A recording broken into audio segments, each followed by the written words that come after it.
All right. Okay, finally on. This is Kev, and this is Black Men Being Brutally Honest. And this has been a very weird week. I would say it's election week, and millions upon millions went on Tuesday to exercise their constitutional rights. Um, the situation with voting this year was very unique because people were allowed to vote early and they were allowed to mail in votes. And if many people could see, like I could see, but I can't confirm by previous broadcasts, is that this was going to be a shitstorm. That this was going to be confusion because if you do anything in any of his first year of existence, that is going to be some confusion. There's going to be a tested system, and there's going to be a learning curve. It's going to be a learning curve. Uh, but like I said, this shit has been just weird, and I don't know what else to say about it. I don't know. This year I just tried the devil's advocate approach. I actually began to question why certain things were. As far no, I mean, and I've been questioning it because I was a staunch Democrat. I was a staunch Democrat until the 2000. Well, the 2012 election, because I mean it wasn't the last time I voted Democrat, but it was before I questioned voting for just voting Democrat just to vote Democrat because I've said in earlier broadcasts my point of view on Obama's presidency was I wanted something for my vote down to the very last day this man was in office, even though there was no collective effort to really by black people to go to Barack Obama and say, "Hey, you know what? You're the black president. You're our black president. We need some tangibles. We need some perks. We need something that is going to going to say, hey, you know what? You're doing this specifically for black people for our plight and our struggle in this country, and and plus, we're your number one supporters." Because that's the position we put ourselves in, as far as what we expect, or at least what I expected from Obama. I wanted him to come through for us. I mean, even if it wasn't reparations, some criminal justice reform or something. I mean, and they say that they say that Obama had did enough, and they use that excuse that Obama was America's president, um, instead of saying he was the black president. But I mean, you shouldn't try to play people when we talk about that man. I mean, we know exactly what we voted for that man for. Like some of us, yeah, yeah. Shout out to Ilongo Savage. Good evening. Some of us, some of us, actually thought that Obama, and I'm telling you, some of us actually thought Obama was going to come through for us. But when Obama didn't, which if he did, I can be corrected by anyone at any point during any broadcast because I'm very open like that. When he didn't, we kind of went into this state of denial in our community. We're a huge state of denial. Some of us actually were disappointed. It's like, okay, that was it. That the 8 years of the black president, that was it. And I mean, to me, he mixed. I mean, I used to get mad at white people when they used to say that Obama's mixed. He's not black, because I felt like it really wasn't their place to say that. And it really wasn't. It's for real, for real. It really wasn't. Because they were the ones that came up with that one drop rule in this country. Decades ago, they came up with that. It wasn't black people. So that's why I think that, whenever white people want to determine who's mixed and who's mulatto, I don't think that's their place for that stuff. But I don't even care if anybody call him, mixed non-ADOS, not because he non-ADOS. People that he was a symbol. Obama was a symbol, and with that symbol, it worked. A lot of it worked. In fact, it worked out perfectly. There's not there's not too many circles where you got us ADOS blacks that you can go in and say bad things about Barack Obama, especially the big one. Barack Obama never really did anything for black people specifically. And that was the complaint about politicians year after year after year. This election craziness, this is like we a lot of us have yet to realize that with each president, with each commander in chief, that you know, it might make a difference in your condition. It might, but not likely if you're a black person in America. See, one thing that I always try to get people to see is while you're waiting on a huge tangible that can help our community, why don't you do some things to build our community while you're waiting on that? And we had that mentality at one point, but at another point it stopped. We started expecting things. I mean, I'm not saying that we shouldn't expect something from our elected officials, because we damn sure should. That was the whole point of Ice Cube's contract with Black America. Make sure that we got something for our vote. At this point, it's stupid to just give your vote away. It really is, based on the conditions that we've always seen in this country. It's not a bad thing. It's not a bad thing to want something for your vote. Don't let people call you entitled, because like I said, like especially your elected officials, especially your elected officials. Don't let them call you entitled because they work for you. Me personally, I do believe in a person's right to vote for who they want to vote for. And I felt like that. Yes, I'm very critical of people voting for Joe Biden, just like most of America. Well, at least half of America is critical of whoever voted for Donald Trump. And from what I hear, is 20% of black men and 13% of black women. Yes, they made the choice to not vote Democrat. And my hats off to those people.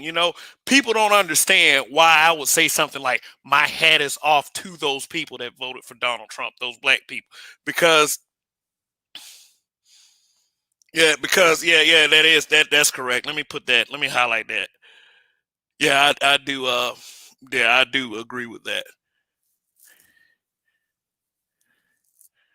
To be brutally honest, 44's candidacy and presidency, FBAs look thirsty as fuck.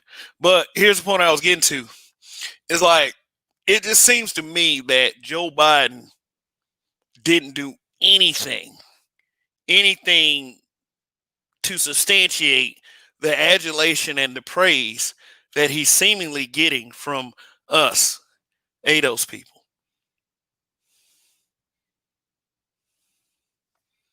Like, he didn't. All he did was, he just so happened to be Barack Obama's vice president. And, barely knowing Barack Obama when he first ran, I didn't have any idea who Joe Biden was. Seriously. I ain't heard of Joe Biden until, in my limited political knowledge, I will attribute it to that. Back in, the year 2008, I didn't know who Joe Biden was.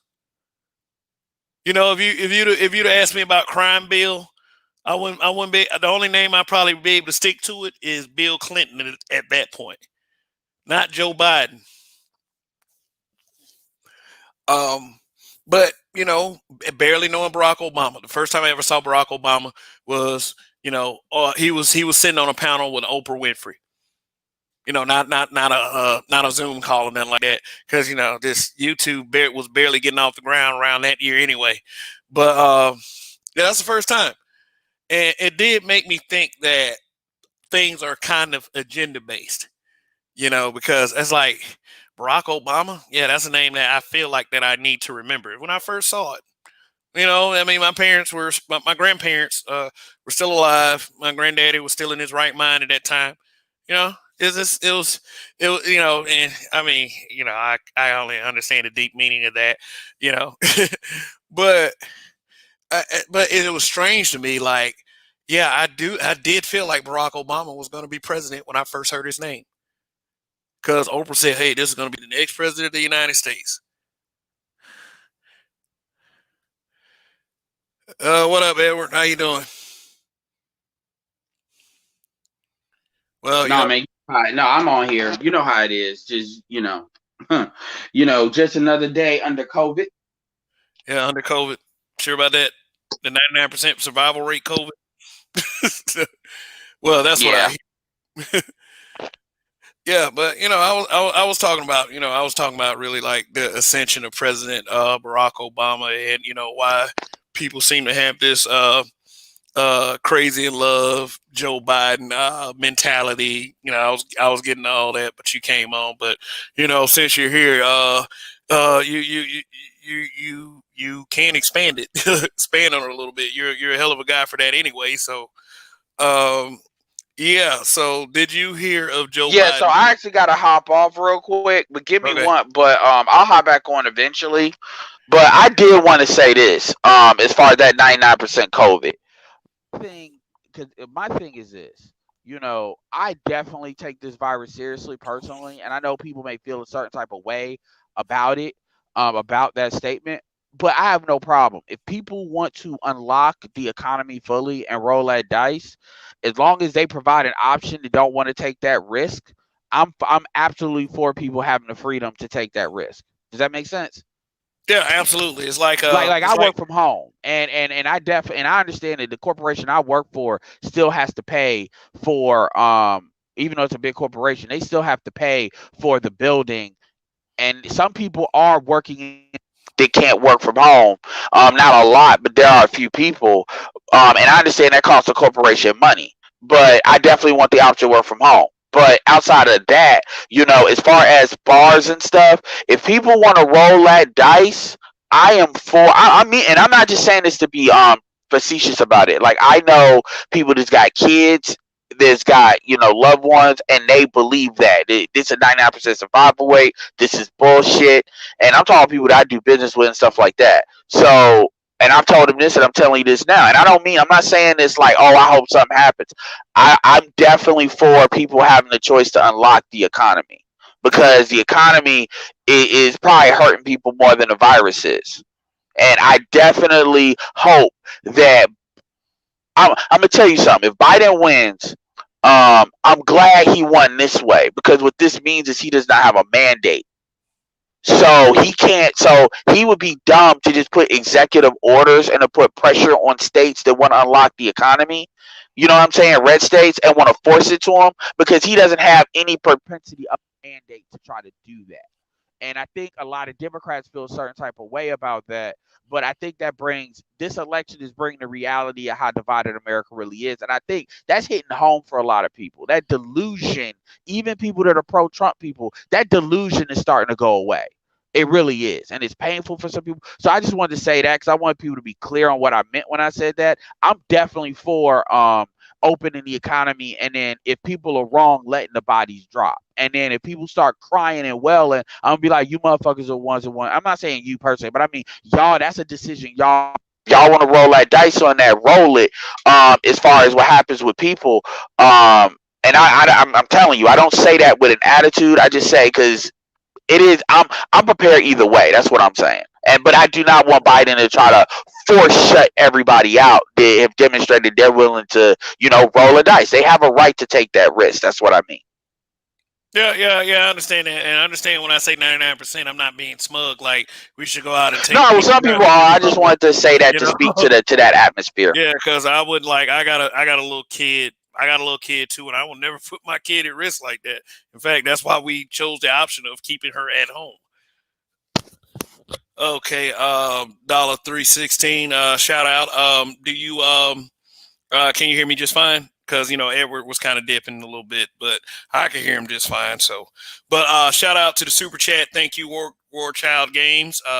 We are in this tonight, and yeah, but about the virus, Let me I felt like that. Yeah, it was a great campaign strategy to keep using the virus as a talking point against Donald Trump, because Donald Trump said some really stupid things about the virus, including telling people to inject themselves with bleach.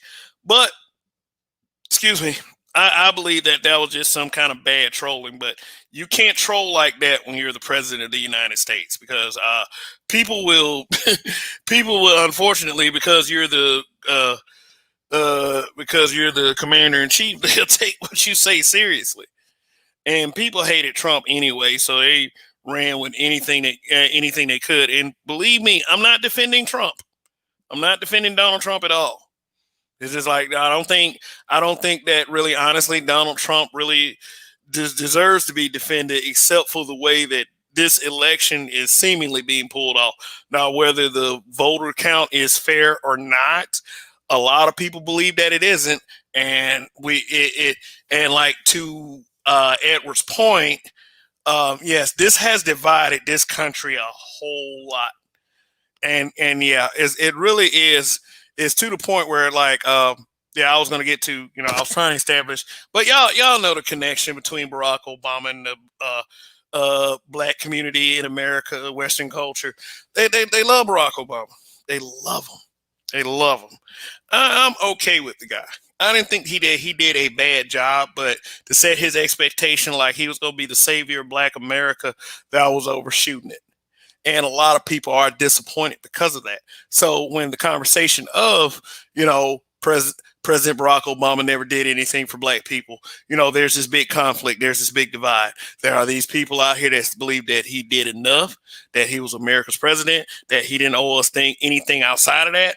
But then there's these people that believe that, hey, you know what? I expected more from him because he was a non-white president. He broke a 40 plus president streak of nothing but Caucasian guys, and people still look at him as a symbol of success in the Black community, because he was the guy that got the top position, and he chose Joe Biden.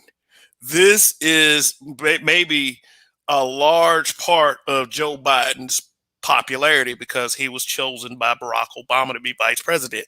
Another part of his personality, his popularity, is extremely superficial. And it is the fact that it's not that the man is popular, is because people hate Donald Trump that much.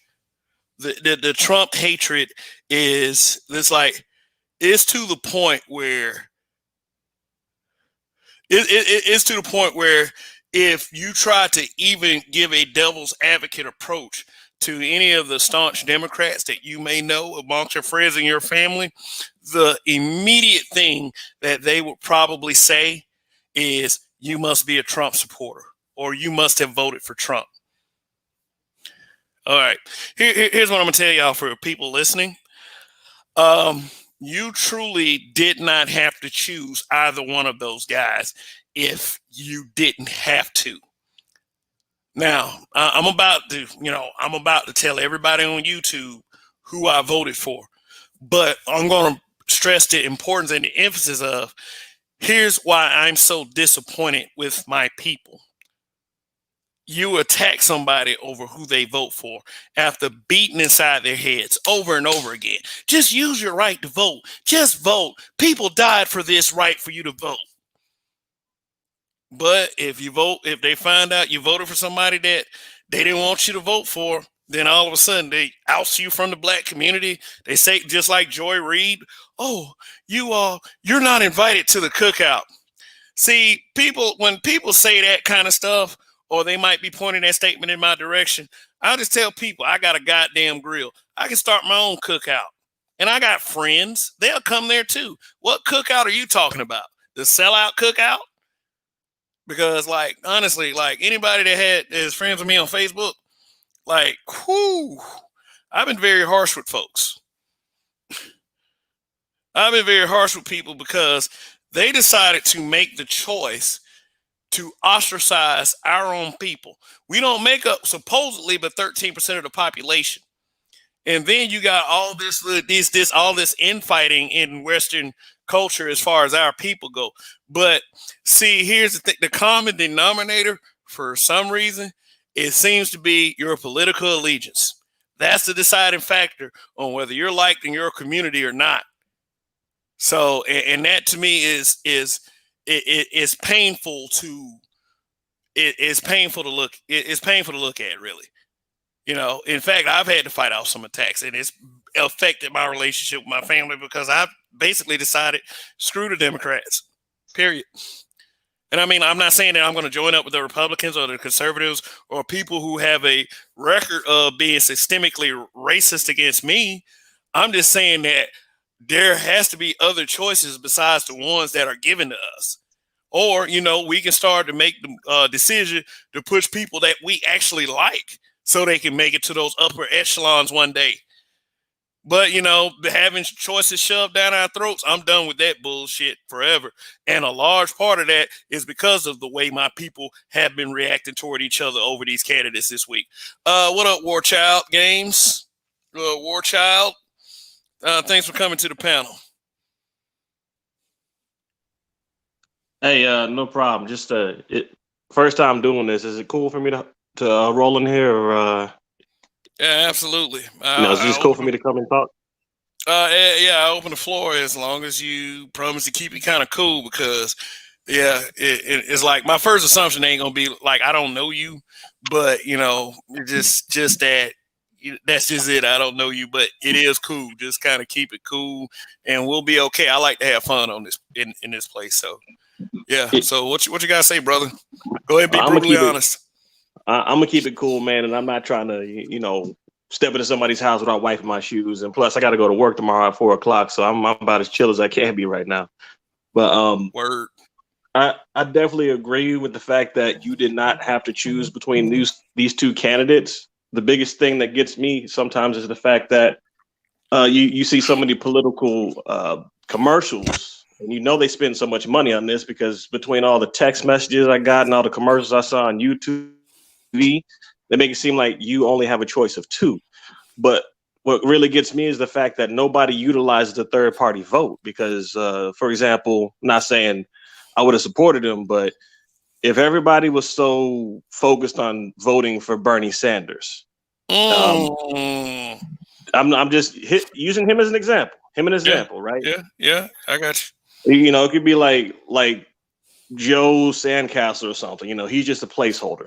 But if everybody was so focused on trying to get that third party candidate and that seemed like they're picking up a lot of steam and had a lot of good points, then whenever he succeeded and gave, again, example, Joe Biden his approval, that doesn't mean that he's technically out of the race. If everybody really appreciated what he was saying, they could have easily did a third party write-in. It seems like nobody really takes that seriously because what was it last year? It was D's Nuts that had 19%. Yeah, I mean Kanye got 50,000 votes. Kanye West, and you can expect that to be his next album. 50,000 votes. I mean, get ready to buy it, but still, that just goes to show whether it's lack of knowing or ignorance. Kanye and D's Nuts, you can make that count. I just don't know why people don't take it more serious. Yeah, Harambe. People vote for Harambe. Right. but right. I'm since you brought up Bernie Sanders, I'm going to tell you that's who I wrote in. Well, I ain't even gonna lie, man. Here's the reason why. I didn't do this for anybody else. I really didn't. I did it for me. I gave it to the guy I felt like deserved my vote. I supported him in 2016. I felt like they cheated him out of it. I mean, and I voted him for 2020. Bernie conceded this year because of COVID-19. That's what he says. He conceded because of COVID-19. It looked like he was on the path to losing anyway, but that's what happened. He could have came back in the primary. but he chose not to do it because his stance was we got to focus on the coronavirus and getting the worst president in history out of office. So he started. So what Bernie did was he did exactly what people thought he should have did in 2016: move his followers to Joe Biden just to get Trump out of office. Right. Yeah. Like a desperation power move then. Yeah. And Bernie, I felt like it was kind of a mistake for him to not run as an independent, but he said he had to run as a Democrat so he could get that national platform. That was his thing. He was saying, well, the Democrats and the Republicans have monopolized all of the television time in the debate stage. So he wanted to run on the Democratic ticket, and he picked up a lot of steam, but he wasn't an established Democrat. Right. So they didn't want him. He wasn't Mr. Go Along. I mean, but another thing about Bernie was way too nice to his opponents. He was too nice to people who were trying to cut his throat. Now, in 2016, he was blatantly screwed out of the nomination because because it was that Washington bubble. They felt like Hillary Clinton was going to just go in there and just beat the hell out of Trump. They didn't even have faith in their party then because the way they were talking is, oh, we got to beat Trump. We got to beat Trump. We got to beat Trump. They were talking like that back then. It's like for a non-politician. So, I figured if the Democrats really wanted to beat Trump, they should have went with Bernie. But they didn't. They went with Hillary because they thought Hillary was a sure thing. And November 16, it wasn't.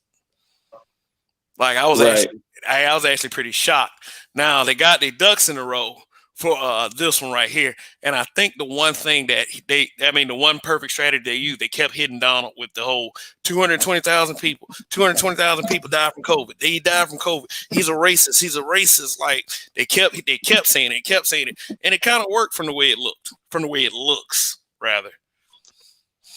Well, I always looked at that as ironic because, I wasn't as let's just say, studying politics as much in the past. And, I was kind of still stuck in the mindset of if you're black, you had to vote Democrat. It wasn't until like the last few years where I'm like, nah, I got to do what's best for me and what I think is going to benefit me as a black man. But one of the things that really bothered me with Bernie was the fact that he's trying to say he's for the little man, but yet he's using the big man's platform, Fox News, CNN. So I think that kind of worked against him because he might not have been getting the coverage that was necessary. They might have worked against him to make him look bad because you basically anytime you come after somebody's money, they're going to pay attention to you, and it's usually not going to end well. So that was one thing I felt kind of cheated Bernie. But the other thing is they could, and I know the average white person isn't going to look at black culture and black society and say, oh, okay, God, the 94 crime bill and Kamala Harris is putting people in prison. They're not going to look at that and tell you to vote against them because they don't have any interest in our society. So what gets me is the fact that we're trying to push the crime bill and everything else that Kamala has done aside and make it seem like that's the best option. And I'm not saying people can't change because even Strom Thurmond, the guy, I think he was he governor of Alabama during the civil rights movement, if I remember right. But even he changed over time, and he actually allowed black people to come into the government office and actually work. But that was something that took time and different viewpoints. Biden, to me, has been working in government for 47 years, and the thing that scares me is the fact that he did the crime bill. People can say Clinton signed it, but still, it was created by a man who viewed our society as super predators. And me being 35 years old now, that to me, it feels like no matter how old I get, it doesn't exempt me from potentially going into the prison slavery system. Yeah. It's and that's the sad part. And I will say that our people have accepted that reality. Well, as their reality. So my thing is though, if you were a black person and you voted for that crime bill back then, because I heard it had a lot of black support, and it was like, you remember when Clinton going off on a crowd back in 2016 saying that people were scared and they wanted that crime bill. Mm. Yeah, I mean, if yeah, I have to wonder. I have to wonder about those people. I mean, you back then you had TV and not so much internet, so all the images from TV were just like it was blown up 10, 15 times. So if the TV said gang violence, gang violence, gang violence, that's all you perceived it as. Now, Right. yeah, now if they had social media back then, you probably could have seen something different, but that was the image, and people were scared. And I remember, like, I'm from Montgomery, Alabama, so I remember when gangs came to Montgomery, Alabama. Mm. Yeah, it was terrible. I seen good kids turn into hardcore gang members. I started hearing people my age were dying from gunshots. That was really unheard of until like the early to mid '90s in Montgomery, and these gangs turned these projects into real shitholes. Right.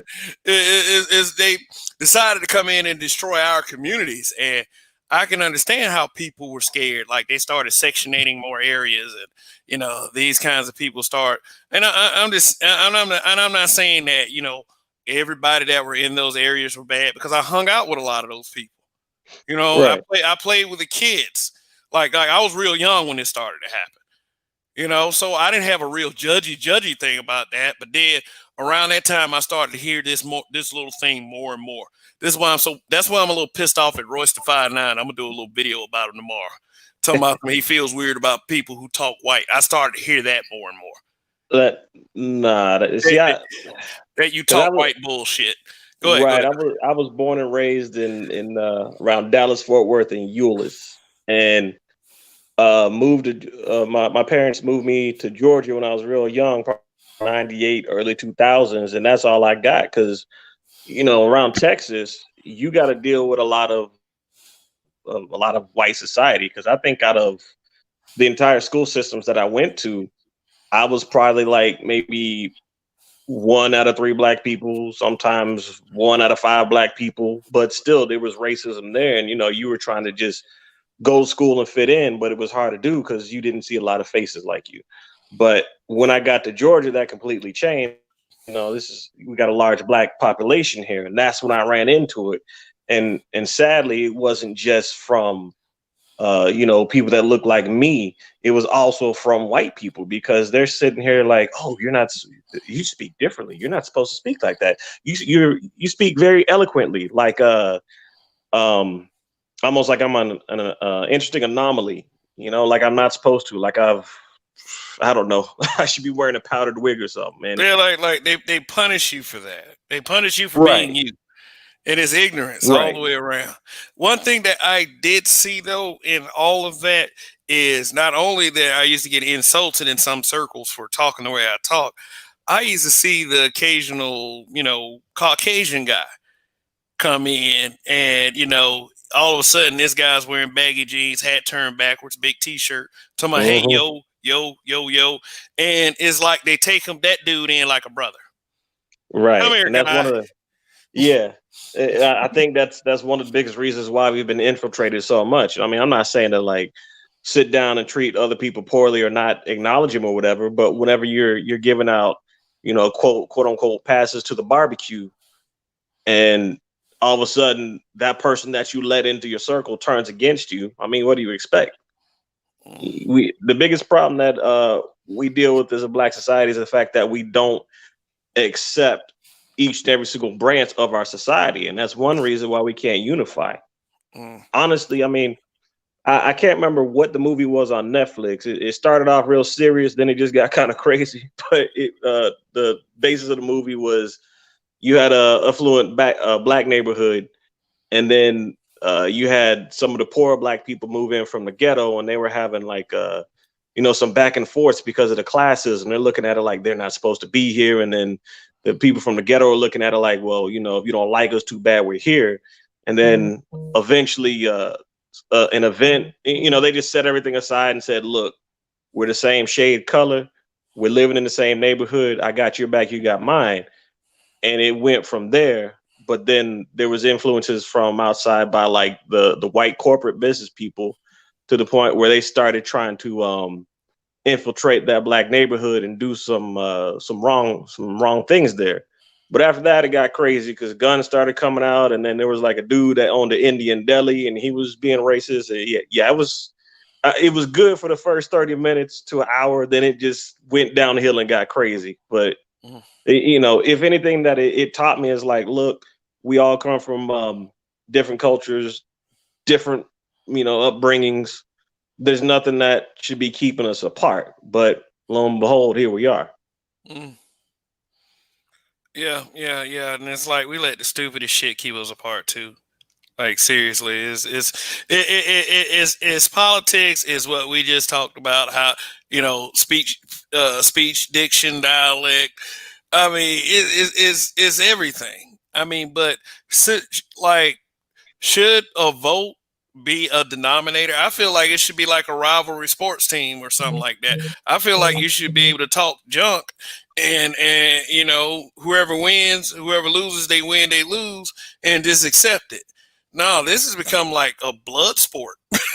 I mean, and being on Facebook, you can think what you want to about Facebook. I feel like Facebook is a reflection of how people really feel.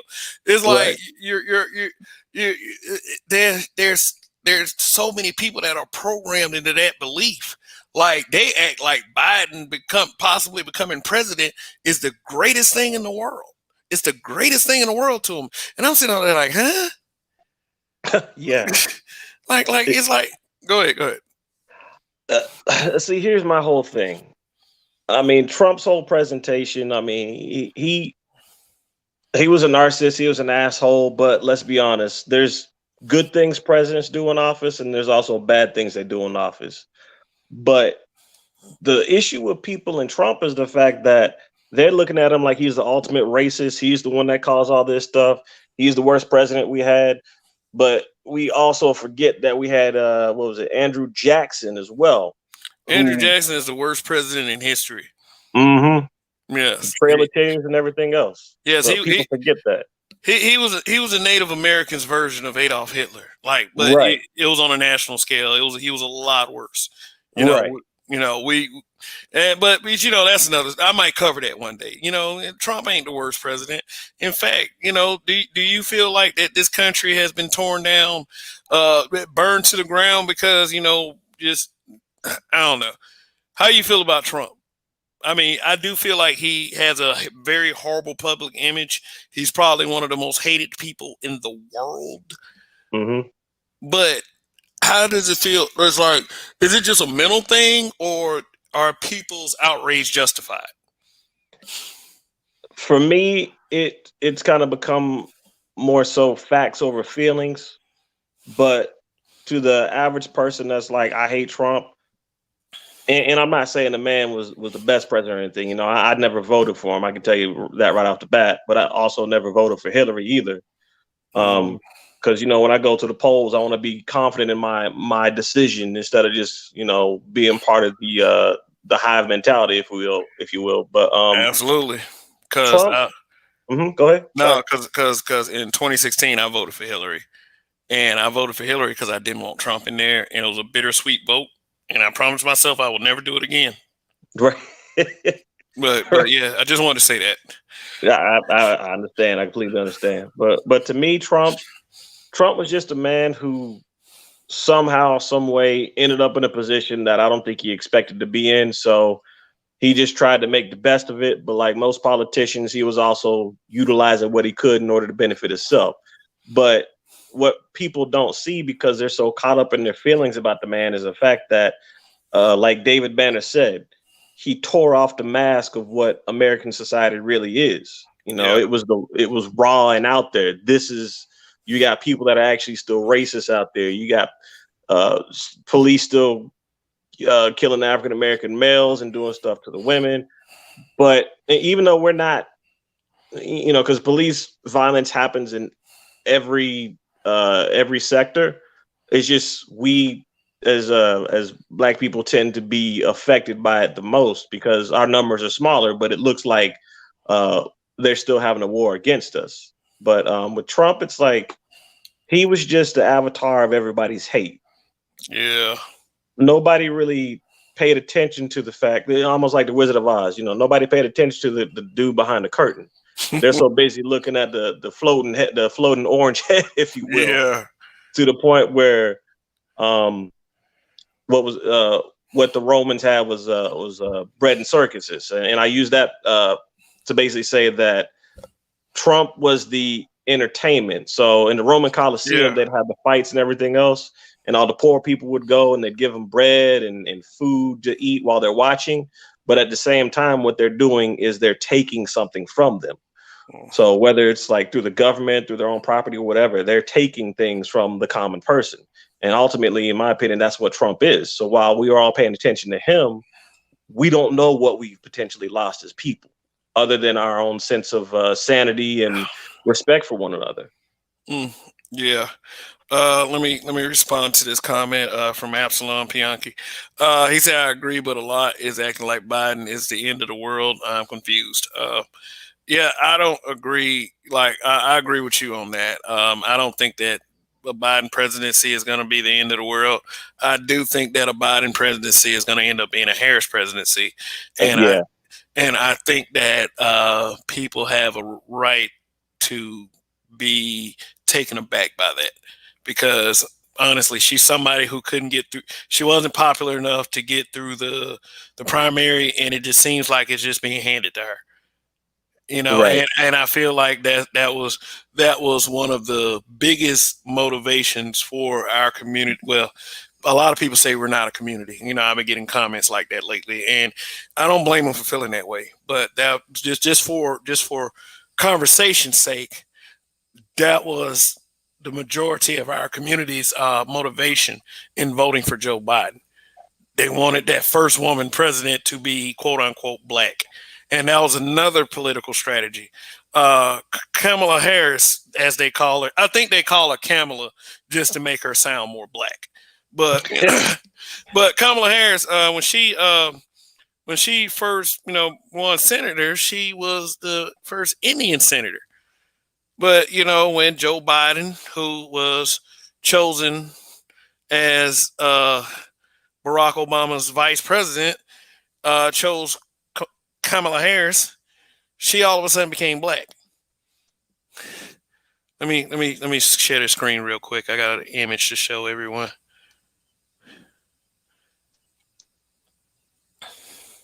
This right here. California's Kamala Harris becomes first Indian American U.S. senator. Hmm. Yep. Do you think Indian people feel kind of slighted, or they don't? Do you think they don't care? Like, it's like they didn't say that. Oh, she's the first Indian woman to become vice president. They pushing her as a black woman. She is a black woman through and through right now. She ain't even honorary. Black people just say, "Hey, come to the cookout." Right. Yeah, yeah. Honestly, you gotta remember India had their own color based hierarchy as well. I would say it was a long time ago, but it's probably still going on because you can easily see it in the Bollywood movies. They give the ignorant role to the darker skinned Indian males or women, and then they give the more exquisite, this is the face we want on the cover of the DVD, or God, I'm showing my age, but this is the face we want on the cover of the movie to the lighter skinned people. So as far as India's concerned, I mean, you might have had your small amount of people that were like, okay, cool, but honestly, I think they didn't care. But what always gets me is the fact that um, this is kind of reverse of that, but like when Tiger Woods first came onto the scene, he was like, "Oh yeah, I'm Ethiopian. I got some Asian in me, blah blah blah." But yet, Yeah, whenever he he called got in himself. trouble, He called Coblasian, himself Coblin Asian. Yeah, I Coblin remember. Asian, I remember right, the episode of Oprah. Because my right. grandmother used to watch Oprah all the time, and Yeah, my mom made me. yeah. But Holy, anyway, I'm you sorry. now, no, you're good now. I feel your pain. but but you got to remember when he was caught cheating and everything. What happened to that fancy Coblasian title? All of a sudden, it turned to Tiger Woods, the black man cheating Yeah, on his white wife. yeah. But it's like, So don't let this. But it's like, and don't let this name trigger you. Said a long time ago, Bill Cosby, because mhm. Bill Cosby said whenever when a white man does something in the news, like kill someone, it was like man or where he's from, like Georgia man kills blah blah blah. But whenever it's a black man, it's black man kills blah blah blah. Mm-hmm. Yeah. Yeah.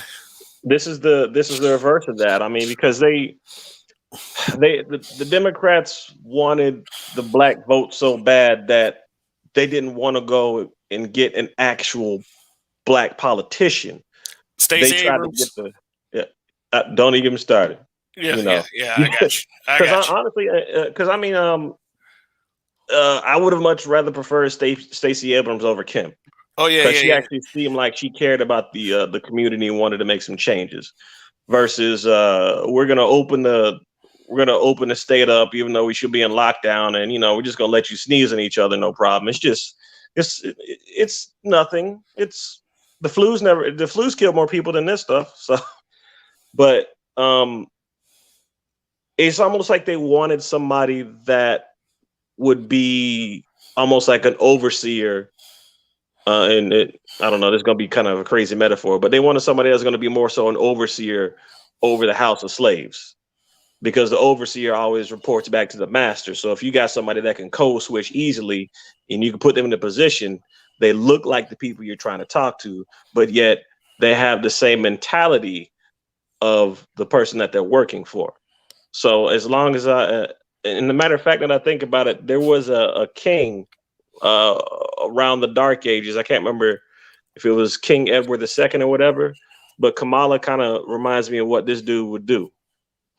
He actually would dress up like the people that he was ruling over to try and blend in with them and get them to be all buddy with them.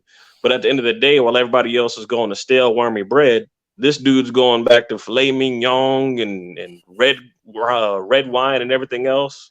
And then the people finally realized he's just dressing up like us. He's screwing us over. So they ended up killing him. So I don't know. I'm not saying that's going to happen to Kamala. Yeah. I was gonna. You see where I'm going. Yeah. I was gonna make that clarity. Not saying that we're gonna kill her. It's just that she's looking at a lot of filet mignon at our expense right now. Mm-hmm. So I mean, take that how you want to take it. But I mean, just because she went to an HBCU and just because she's an AKA, because the AKAs really pulled through for her. I would say that, Right. But and then I have a couple of relatives that's an AKA, and they love her, but I'm not buying it shit. I'm not drinking the Kool-Aid. But yeah, that's exactly what's going on right now. And do I think that she was a smart choice for Biden? Obviously, yeah. the way that they have gotten behind her, two reasons. Number one, yeah, they keep saying she's a black woman, so they're buying her as black. And number two, because the media is saying so. Like, we listen to the media a lot more than we are willing to admit. Not me, because I barely watch the media. Because I challenge anybody watching this program and challenge any of my family and friends. Stop watching mainstream media for 6 months and see how deprogrammed your mind becomes. Get off of social media for 6 months. See what'll happen. Ooh. You might go outside. The sun comes through the window. You're like, oh, what's that? That's like life is something else. Like, this feels like when I used to be a kid. Oh God, the air is so fresh, my nostrils. Yeah, let me go get my bicycle and ride around. But right. But yeah, but social media is like, I read this book a while back called The Cuckoo's Egg. It was written by a guy named Cliff Stoll. Mm-hmm. Cliff Stoll was against the internet because we had been hearing about the internet. I've been hearing about the internet since fifth grade. And, right. I'm talking about fifth grade, like back in '86. I mean, they was like, oh, they're going to make it to where they can ship goods. You can be able to buy groceries from your house and stuff like that. And they was making it like it was going to be an interesting phone system, but nothing like what I'm seeing right now. Right. I remember the internet too, because I logged on for the first time. My dad, he's an IT dude, and I'm not as technical as he is, but it just kind of runs in the family. So he was on the web surfing around. I log on and I'm sitting here like, this is it, because we had the old 56K modem. You remember how slow those things were? Yeah. Oh yeah. It was dial up. America Yeah, yeah. Online. Don't pick the phone up. Yeah. I used to be able to. I used to be able to navigate around there pretty good. But yeah, Cliff Stoll. The thing is about Cliff Stoll was against the internet. He felt like that it was going to put way too much information at the average human being's fingertips, and it was going to make us really lackadaisical, lazy, easy to program. I would somewhat disagree with him on the programming part because TV was already doing that. And TV is still doing that because think about it. Every time you don't get some kind of news or piece of information from a credible news source, they will discredit whatever you're trying to say. Like if you got it off a YouTube video. What I Hmm. would say to people is you can always fact check a YouTube video and you can debunk the guy all day and the guy would have to actually, go off fact. But if you can't debunk it, then shut the fuck up and just Right. not listen to the guy if you don't agree with what he's saying. Like, period. That's your choice to do that. You Right. know? But I don't know because I feel like television does still have a influence, but for the most part, it's like I think social media is a little bit more influential because you can take it with you. Television, you sit down for a minute and you can cut it off. Social media, like sometimes what I do whenever I'm listening to my stuff on YouTube, I can plug it up to the Bluetooth in the car and I'm rolling out. And then I can take it with me when I get to work. That's what I usually do. And it just doesn't stop. And it's to the point where sometimes, like for example, with Facebook, because they program you to become addicted to it. There's actually there's a show on Netflix that covers that. I think it's like the Social Experiment or something. But they said that there's certain sounds and there's certain key tones they make sure your phone makes in order to make sure that you stay addicted to it or you're using it and you're boosting the algorithm up and so on and so forth. Mm. So television was just like, okay, The Simpsons is over. I'll be back next week. Social media, that's 24/7, 365 and a half. Oh yeah.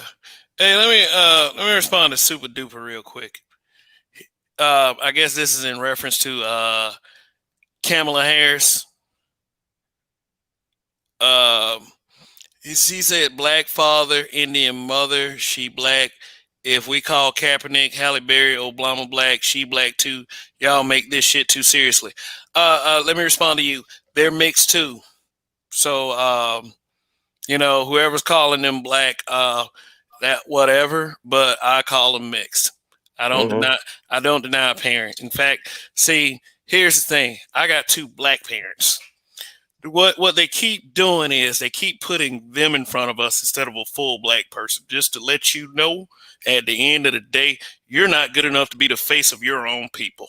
Hmm. That is by design. And stop saying that people making it serious. Do you want to see a full black representative one day? Like shit. Like getting back to Stacey Abrams. Why didn't Joe Biden choose Stacey Abrams? Right. And You on know, top of that, Kamala Harris, sorry to cut you off, man, but Kamala Harris's father doesn't even support what she tried to do to even get into the White House the first time and this time. uh-huh. Hmm. So like we do this because they are a chosen people. We do it because of that. They're chosen by them. They're not chosen by us. And once they put that label black on them, we think that somehow that makes us super included. And really it doesn't. I mean, you can feel super included if you want. I mean, honestly, but as far as I'm concerned, I don't want them to decide that. I want our people to decide that. But if you want to include somebody, and I feel like as a person with two full black parents, two ADOS parents, straight from Alabama, who actually participated in the civil rights movement, I feel like I should have something to say about that. Hmm. So I mean, you feel free to question me. Is your right and your freedom to do so? Like honestly, I'm not being snappy, but let's just call it what it is. If you're gonna drink the Kool-Aid, then hey, I mean, I'm just telling you there are better flavors out there. I mean, you Right. could choose to listen to me or you could choose not to listen to me. That's on you. But anyway, let me call this super sticker out by D Rock Den. Appreciate the support. That's some cool stuff. Uh, thank you. Let me see. Let me see what it looks like real quick. Yep. Uh, three hippos out the water. Fun to look at. But anyway, thanks for the super sticker. Seriously. But But yeah. I'm not the kind of person that's gonna deny one parent. I'm not, and we need to know this kind of thing. Period. mhm. I mean, like, let me put it to you like this: if we're gonna if we're gonna point the gun barrel at every black man who either dates or marry white women, then you should take someone's lineage seriously. Don't do it one way and then don't do it one way like you're in a position to super criticize and then and then act like the other way is okay just because that's who they exalt. Then you're being a hypocrite. Period. Right. Because I don't think, honestly, I don't think we take it serious enough. Because, like you said, we settle for somebody who's got, I don't know, an Indian parent and a black parent, and that's what society is going to tell you is going to be okay. That is the quote unquote definition of black. But growing up watching the Cosby Show, my wife and kids, every other black show, even Blackish right now, is telling me the black family should be a black family. If you're going to date outside, that's fine, whatever. But you also need to look at who you're allowing into your circles, because if you look at black neighborhoods now, like perfect example, let's say Gwinnett County, uh you've got a Kroger out there, you've got a bank out there, and I'm talking about one strip mall in particular, in the area, because I got family that live out there. But I've seen Kroger strip malls and every other type of restaurant and hair salon and everything else, but they're not black owned. But it's in Mex- a black neighborhood. Mexican chicken places, check Right. cashing stores, gas stations they own, they work at. It's Right. ridiculous. They're pulling money out of our community. But every Mhm. time, but you couldn't put enough flyers on doors in black neighborhoods to get them to come to your stuff. Right. Yeah, and And I that, mean, like, and I want us to snap out of that. I mean, I want us to. I mean, granted, the onus is on the business owner to deliver quality service. But it's like I told somebody I was talking to a while back. If you do not give them the support, they can't grow. mhm. So This is true. but it's on them to give you a product that they can sell to you. But just try to take into consideration the support part of it, because it's like we never call anything white businesses at all. We never call that, but we'll say black business in a heartbeat. And we'll Mhm. and guess what? We'll get on pay if that black business, like, if they do us bad one time, no matter what the circumstance is, we don't want to go back. A white business like IHOP or Olive Garden, they may do you wrong one or two or three times. You'll still go to them. I guess I'm a little different though, because like I've gone to different businesses, because me, I love eating sushi just as much as I love eating chicken I wings, mean, right? I'm not saying you shouldn't go to other people's businesses. I mean, I'm not saying that. What I'm saying is like one shot with the black business. If we are Right. if we're Right. displeased, no matter what the circumstance is, sometimes we won't go back, and then we'll talk Right. about black business, black. Right. I mean, for me, it depends, because like if my first impression of the business, like for example, I went to a black owned business down in College Park. It was a breakfast place. Can't remember the name of it, but it was just that bad, because me and my girl went in there, and we were waiting for 10, 15 minutes to just be seated. And we had at least 4, 5, 6 people walk by that were working for the restaurant that didn't seat us. Then by the time we got seated, there was no water, no utensils, no menu. So her and I just got up and we went to another establishment. And obviously I wasn't going to go back. But I've also been to black businesses here, like Atlanta Fish House and Grill. Love that place. Been there at least over 5, 6, 7 times, but their service has Where is gotten that down a little place? bit. Where is that place? Uh, it's I know it's near Martyr Station, close to the Tyler Perry Studios. Oh, okay, that's out there. That, that, Yeah, Yeah. So it's worth the drive, man. I mean, they do Yeah, not yeah. play, Oh, but yeah, yeah, yeah. it's worth it. But they lately, I guess because of COVID, they've been cutting back on stuff, and what you would get three of in one dish, you end up getting two of. And honestly, even though they're kind of slacking right now, I would probably still go there every now and then just to support because number one, the food is good, and number two, I understand what's going on. People are trying to survive, trying to financially survive. So things are going to change. Mm. Yeah, yeah, yeah. Yeah, we was talking about COVID earlier, and I had said something about a 99% survival rate, and then Edward was saying that he's with reopening the economy. If people want to take risks like that, they'll take risks like that. Uh, and I was about to mention something like same thing with drugs. Yeah, was uh, that Oregon? yeah, Oregon legalized drugs. It's like, man, that place is gonna be crazy.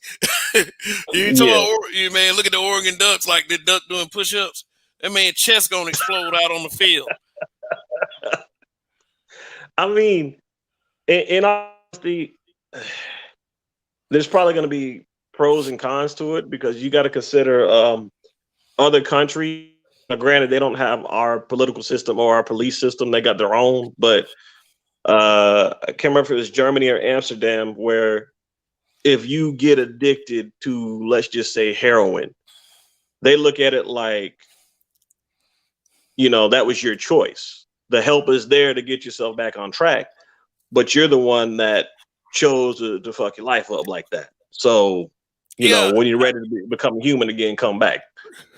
yeah, I do feel like if they legalize drugs, they have programs in place to help people who go off the deep end. Right. Yeah, yeah, Uh, seriously, because you are putting them on a destructive pathway. You are enabling a destructive pathway. this is I true. Yeah, which I feel like is you still should provide the proper education. For Hmm. at least the children. If adults choose to screw their lives up and they want to be the Oregon Duck with the chest exploding on the field, go ahead and do that. I'm for that. I'm not gonna do that shit, but I'm not gonna blame the government. You killed someone who decided to do all these drugs. Like, I don't care. Like, if Right. you want to kill yourself, and I know this sounds super cruel, go ahead. I mean, but there's no reason on this planet right now, and I'm going to make this statement, that weed should not be legal nationwide on the federal level. More and more states are starting to leak, like they're starting to say, hey, go ahead and legalize.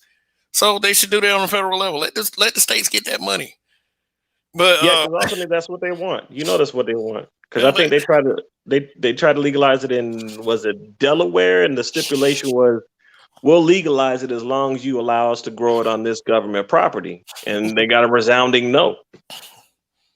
hmm like who was that tried to legalize, but they ain't like the way that the law was written? I think it was That yeah, Ohio. is it Ohio? I think it was Ohio. Yeah, I might be talking about Ohio instead of Delaware. It is one of them. I can't remember, Might be but that's both. what they said. Might be both. But let me read Super Duper's comment. I got two black parents, but don't feel slighted. Another problem is we want mixed blacks to say they're black, and once they do, another group of blacks say no. Don't say that. You ain't black. Ooh, you ain't black. What a peculiar phrase right there. But let me go ahead and get this one out of the way. Uh, uh, some of us want mixed people to say you're black because of the prominence I got through explaining that, or maybe I didn't explain it that way, but yeah, we do have an enclave of blacks that say, hey, you know what? This person's black, that person's black, like Meghan Markle. They were saying that she was a black prince. She was a black princess. She was infiltrating the royal family. Even had Al Sharpton say that this was the nail in the coffin of white supremacy. How can it be the nail in the coffin of white supremacy in the Western culture if that's in the UK? What the hell are you talking Mhm. about? This is why I don't like Right. these guys. Right. And honestly, if you are of mixed race, I'm not going to sit here and try and get you to say you're mixed race or you're made up of X, Y, and Z. You can call yourself white. You can call yourself black. You can do whatever. All I'm saying is don't utilize the code switching title just to try and get to a higher position. Now, granted, Yeah, I know ramp people are it up going to want to do support. better. Right. Whenever you, because in all honesty, if you were mixed and you said you were Indian a good 98% of the time in your life, then all of a sudden you got an opportunity to monkey branch and get to something else. Now all of a sudden that 2% changes to I'm black. Whenever you had nothing to do with it at all. You just decided I'm going to look into my heritage and say I'm black. But then all of a sudden you realize there's another job and it requires somebody that's Asian. All of a sudden you code switch and say I'm Asian. All I'm saying is just be a damn person. Right.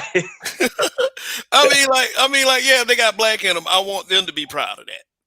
You know, I want them to be proud of it. I don't want them to be like Dwayne "The Rock" Johnson.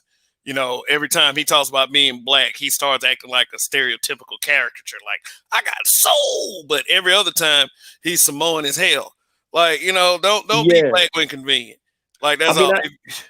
Yeah, exactly. I mean, in the Rock's case, I kind of understand because it seemed in that family, it seemed like it was definitely pushed more towards the Anawahi Samoan side because they had the dynasty and everything, and I guess it was I'm a huge fan, by the way. I'm a huge fan.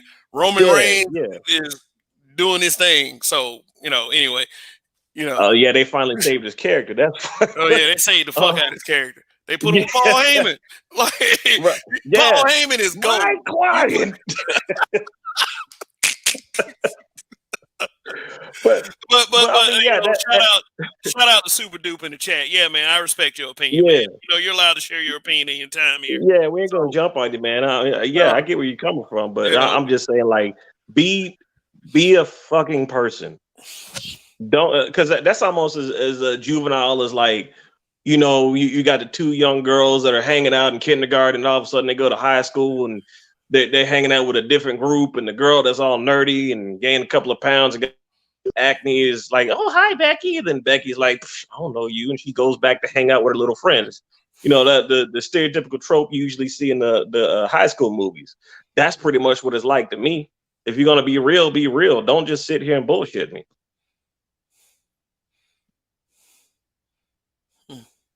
And that's all I had to say about that. Well, he said The Rock never flip-flop either. The Rock came in the Nation of Domination, and when he said he was The Rock, he started saying stuff like, race has nothing to do with it. Like, I remember that interview. So, yeah, so he kind of was like, but like I said. Matter of fact, I'll do you one better. When he first was wrestling, he had that gimmick where he came out and he was like flailing his arms and everything. He had a Jerry curl.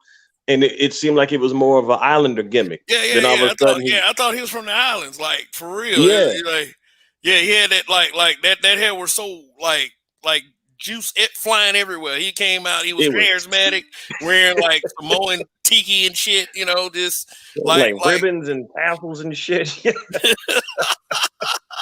he won that match. Yeah, he had a jacked up finisher too, man. It's like the most basic shit. I think it's like it's like a power slam or something. And the way he signaled for it, man, I'm like, you're gonna have to change that if you want to make it, dude. And well, you see where he is now. So true. Yeah. That's when he tapped into the black side. Yeah. When he joined up with the Nation of Domination, that was it. Yep. Biggest stepping stool he had in his career. Oh yeah. But then when he became The Rock, but when he did the Scorpion King, like that he was in Hollywood ever since. And it made sense for him to make that transition. You know, just like I know we're getting off the conversation a little bit for those who are watching. But you don't want to talk wrestling, man. Be careful. Yeah. Hey, but you know what though? Hey, we got an entertainment channel called The Black Dimension. Like, anytime you want to come over there, you know, we might make a wrestling topic. Got a moderator over here, Mike Easy. He's a big wrestling guy. We could get together on that channel and have a wrestling broadcast. Definitely. Yeah. So, you know, we'll definitely get together on that. But check my community tab. I got a couple videos in there. Like, you know, to all of us too, the Roger Report Live, You Ain't Shit for Watching, to break down a woman's perspective, Darth Skater 7. And just go down my community tab. We got different stuff in it, man. I post a lot of memes too. So for those of you watching, also go ahead and check out my community tab as well. Lots of good stuff there. So support the community tab. Not donation or anything, but just check out the stuff that's on there and sub those channels too. One guy that I do sub to is Dennis Spurling. Real good guy, very interesting stuff. Very very like. He is good conversation. He has good talking points for black men specifically. So check him out as well. Yeah, that shoulder breaker. Oh, that was garbage. Like it was garbage, and it was a rookie move. But then, when he came up with that rock bottom, I remember the last night he used that move. He came to Montgomery, Alabama, in a house show. That was a while back, of course. And I mean, it was the last time. It was right before Hunter Hearst Helmsley became Triple H, and it was the first time he used the DX chop. In Montgomery, Alabama. The first time I seen him, he could have been using that all over the country at house shows.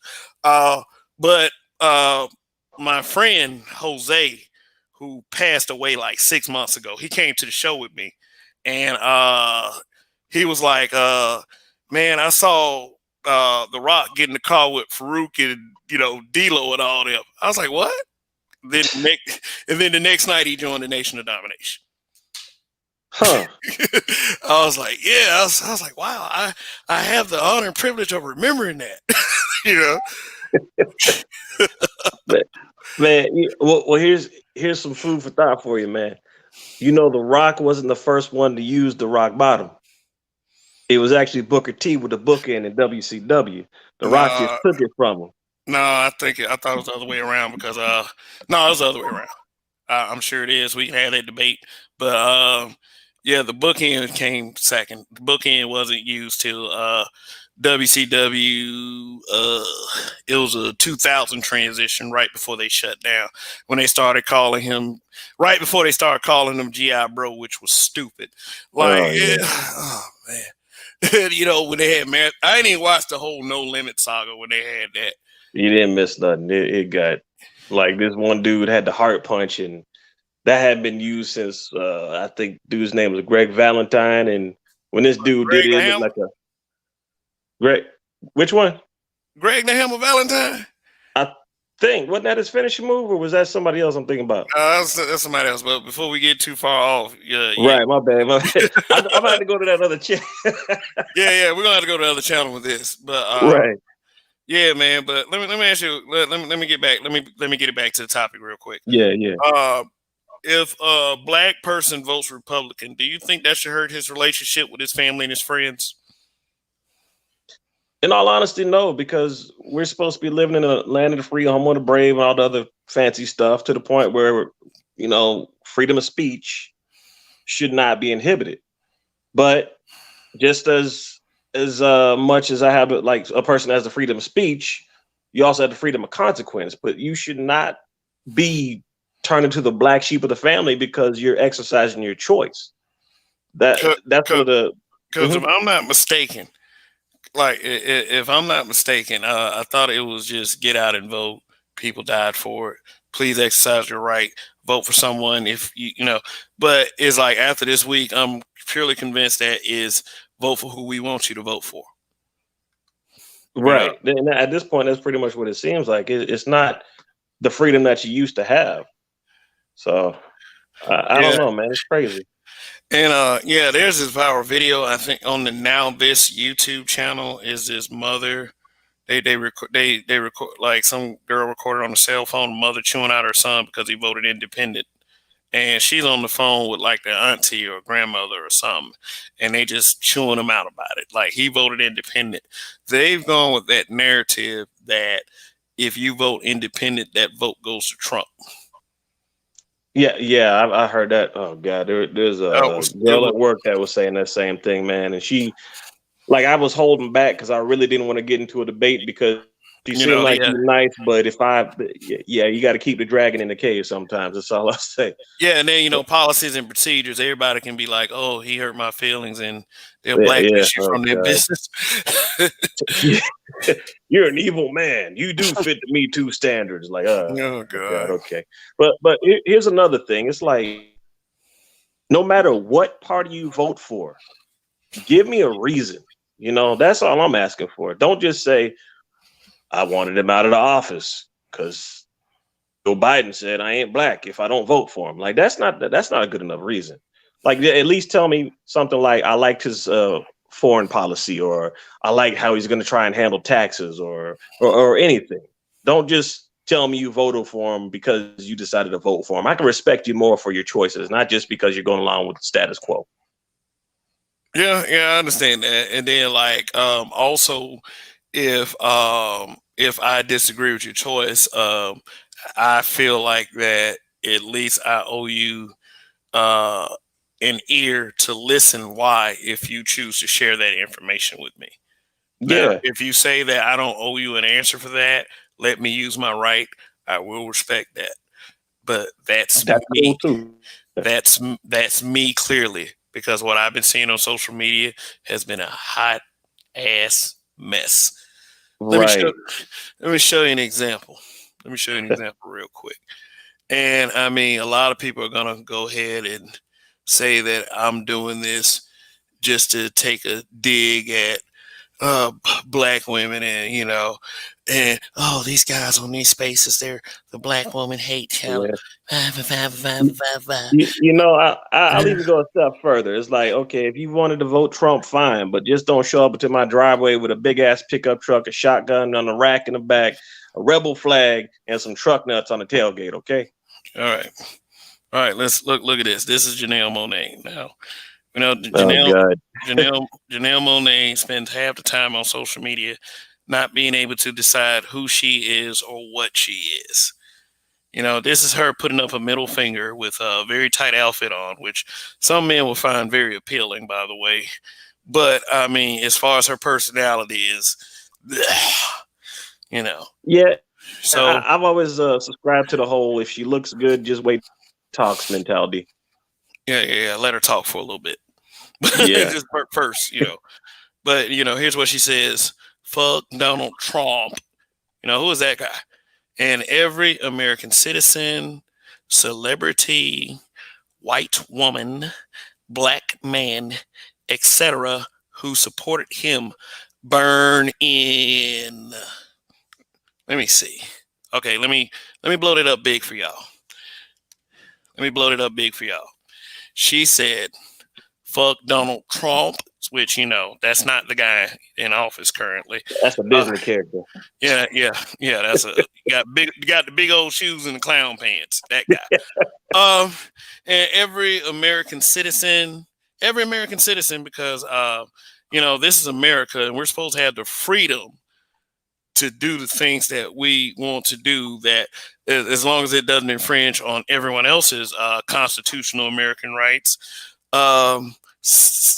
Celebrity, because who really wants to work with Janelle Monae? Can you imagine how she is on the set of a movie? uh, Right. White woman, I mean, whatever, because y'all joining pinkies otherwise and talking about feminism. Oh God. Uh, Black man, because the black man hate train seems to be running strong and going through all platforms of social media, including Twitter, which is not normal, etc., who supported him burning. Now, we as black men, like, I'm not gonna tell you how to feel about stuff like this. I'm not gonna tell you how to I'm not gonna tell you how to react to stuff like this, because a lot of us brothers out here, we do get caught up in telling brothers how they're supposed to react. Oh man, don't even pay attention to none of that, dog. And why you let that stuff get to you, man? Well, dog, Mhm. man, no, man, dog, man, stick out your chest and say, I'm gonna ignore that and keep going. And then you gotta go and wonder why you get disrespected elsewhere. I mean, it's like I feel like shit like that should be punished, because like here's what happens. We always hearing about how black men are always disrespecting black women, that black women are unprotected, Mhm. that black women that this black men just hate black women, blah blah blah. And then you see stuff like this. I'm tired of everyone pretending like this black man hate train ain't trying to run strong. It's gotten to a ridiculous level. And this is what I'm talking about when we are not allowed to make political decisions for ourselves as well. And, that's coupled with that whole black man hate thing. I care less how she feels about everybody else on this list, except for it really contradicts itself. And the way she, and then her in the media anyway, she contradicts herself quite often. It's like, it's a Right. stupid train. It's a stupid train, but she wanted to make sure that she said black man because, 20% of black men who voted for Trump, but 13% of black women also. So she's not talking, but I guess she put them in an etc. But I It, guess that's it just what it means. it's what I like to call the Amazonian princess mentality, because whether it's a black woman saying this mess or like just women in general, because the whole feminine empowerment thing, I'm an independent, I don't need a man, so on and so forth. The Amazonian princess mentality. Woman is going to go ahead and be as independent as she can until she runs into an issue that she can't solve. So all that added masculinity that she's thrown into her personality slowly goes to the wayside. Then she begins to yell, "Help! I need a man to help me out." Whenever in the first place, she should have just realized that if you needed help with something that pretty much a man can handle, you need to go ahead and just realize that let me just ask him, and then I won't have to worry about looking like a dumbass. It's pretty much what it boils down to, because they do that way too much. Because again, with the COVID thing, right? I saw something on the news recently that was talking about how there's been a lot of single mothers that lost their job due to COVID, and they don't know how to make the ends meet because they're the only ones working. Only But thing is, oh shit, don't even. You gonna have to start another show. I'll be there for that one, because okay. got all sorts of people selling weird feet pics and shit. Don't get me started, man. But it's like you can't. Like I've even told women I dated in the past. It's like you can't be the one to try and be the warrior princess, and then all of a sudden turn around when you need some help. Just like you're saying, black men aren't gonna come and help you when you need it. Like the whole Meg Thee Stallion thing. As far as I'm concerned, you were hanging around the wrong person. And I've also been seeing some stuff that was saying that he was the one that shot her, but that's not neither here nor there. Be The careful. circles you, huh? Be careful. That's victim blaming. Yeah, well, I already made that mistake on Facebook because I answered somebody's post like that. So I mean, whatever you got to throw at me, Man, that's fine. I can take it. well, dude, I'm the like why I'm Oh, here is because of Facebook. I created that group, Black Men Being Brutally Honest with Everyone, and it hasn't been easy for me as far as stepping on Facebook platforms, especially if people know my name. They try to do this little ostracized thing, but I'm a sa- hmm I'm a fucking savage. So I mean, you so like, and then people are like, man, you too old for that. You too old. I mean, I just don't. I just have this rule. I just don't allow myself to get disrespected. So it's right, like I got memes for days, but I put it with truth. I tell you the truth. I don't right, sugarcoat that shit at all right, because nothing is ever sugarcoated. Not just because nothing is ever sugarcoated for me. I just feel like it's appropriate.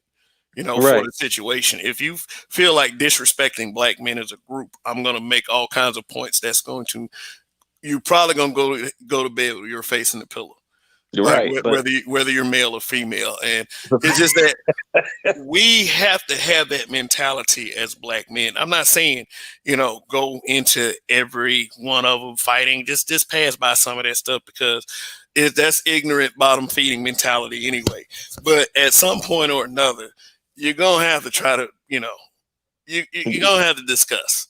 yeah, you're gonna have to. You can only turn the other cheek for so long before Yeah. when you come back. There's gonna be a fist coming too, and you're throwing it. So I get it, but you got to pick battles too, because it's for me. If I know the mentality I'm dealing with, then I know the percentage of me get that person to see where I'm coming from, even though I'm coming with facts and I'm combining it with my point of view. Once somebody's stuck in their feelings, it's going to be hard to get them to realize that, hey, this is really what happened. Like what I was saying with Meg Thee Stallion is like she was in a wrong situation because yes, it's quote unquote victim blaming. But if you choose to put yourself in that situation, what do you expect? It's like you can the energy of the people you hang around. And Oh if you yeah. don't feel comfortable around somebody, you don't need to be around them. Period. Whether you're a man, woman, whatever. Or, if you have a certain mentality, you have to adjust that to the people you hang out with, or it might be a little explosion there. But, people don't think about that either. Plus, Megan Thee Stallion, she was supposedly about that life. She's superior to men and she'll throw hands, supposedly. Well, shit, that life only goes as far as the studio will let you take it, because the more out in the open and out in the news you are, the more popular you become and the more you can sell. So shit, Yeah. you go right ahead. Yeah, but let's look at the screen. Pam Keith, you rep House candidate. Oh, I Uh, saw that one. Yeah, yeah, I think she lost too. good. I think she lost. So she was in her feelings with this one. So I do kind of understand where it came from, but no, this is another example of what I'm talking about. And I mean, like, I know I'm showing female examples. I got a male example. I Mhm. mean, that, There's a that lot of them out there too. yeah. They're very much so. And I mean, like, these were tweets that went viral on social media. So it's a discussion. Please, plus, this is my channel. So I mean, I do think about I'm not trying to be rude, but I'm showing you this shit because people act like they don't believe this shit happens. Mhm. Or if a black man mention it, oh, you're too sensitive. You're too Who hurt you? you hurt your mother's black. How could all the other shit. But let me read it. Mhm. She says 91% of black women voted for Biden because we love everyone. 20% of black men voted for Trump because they hate black women. Thank you to the 80% of brothers who stand with and for us. Well, wait a Fifth minute. emoji. Wait a minute. What about the 9% of black women who didn't vote Biden? Okay, well, the 13% is Trump because that's a fudge number right there. So Well, yeah, but she's I'm not being saying forthcoming. exactly. She didn't include the black women that betrayed black women, quote unquote. Because that's sisterhood. That's girl code. That's Yeah. that's girl code. They're not supposed to talk about other black women, but they want black men to talk about other black men, and they're okay with it. They're okay with black men talking about black men. In fact, they want that a little bit intensely more than anything than to go after white men. Because what about all the white men that voted for Trump? I mean, Hmm. they played a very big part in that man's success. Why are black men just getting blamed for that? I mean, we should go after these guys with sticks, or should we try to convert them to our side so we can keep our numbers as not from going super low to just low.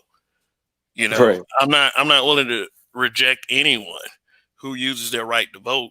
And then we walk among guys who are Trump supporters. And then, although we may give them a look, we don't have that sense of attacking them. When we see a black person, we have that sense of attacking them. But if I don't go through, and I didn't vote for Trump, I don't support Trump. I'm not caping for Trump. I'm just using common goddamn sense. It's like if I were to Hmm. go through any neighborhood wearing a "Make America Great Again" hat, they'll act like I'm wearing a KKK robe, and I get attacked. Period. There was an incident in Washington. I mean, it came on MTL News, and like that website MTL News, and you can't rely on that. But if I get a more credible source, uh, I'll probably do a video about it. There was black Trump supporters got stabbed. Damn. Yeah, they got stabbed. and Okay. and then I saw a post on Facebook. The guy was saying, "Good for him, serves him right." That don't surprise me, because anytime a man gets hurt in society, he looks at it like it's either a joke or he deserved it or whatever. So, it's sad, but that's the facts. Not saying it's right, but No, it's not right. It mm-mm. really is. Don't nobody care about. Nobody care about black men being hurt. And I mean, that's not fair to say for the people that do care because they got Mhm. sons. But the same women that say stuff like this got sons and they don't give a shit. They just gonna say what they want to say, Yeah. and they want it Well, to be understood that oh, I'm not talking about certain things. I'm just talking about this particular thing at this particular time right here. and it's funny that a person that is supposed to get paid for debating throws debating out the window and just lets their emotions take over. Because that's one of the biggest problems we're dealing with right now is the fact that nobody knows how to have a civil conversation and come to an agreement on certain things, and then at least a compromise on other things, and then either the last one is to agree to disagree to things that they might not see eye to eye on. You realize what type of person that is. You say, cool, we can still hang out, and then you move on, go get, I don't know, some fucking barbecue somewhere. You know, Yeah.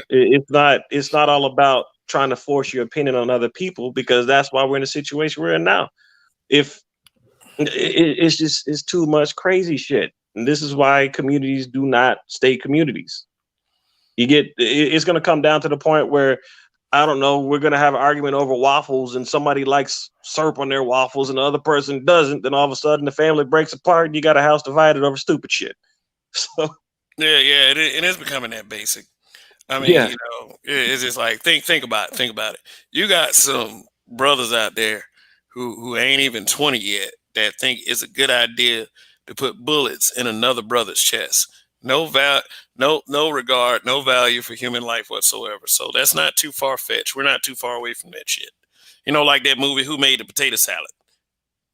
One of Jaleel White's non-Urkel moments, which was actually a surprisingly good comfort film to watch when you're just sitting back not doing anything, if you can somehow come across it. It's kind of funny. D. Ray Davis is in the movie too.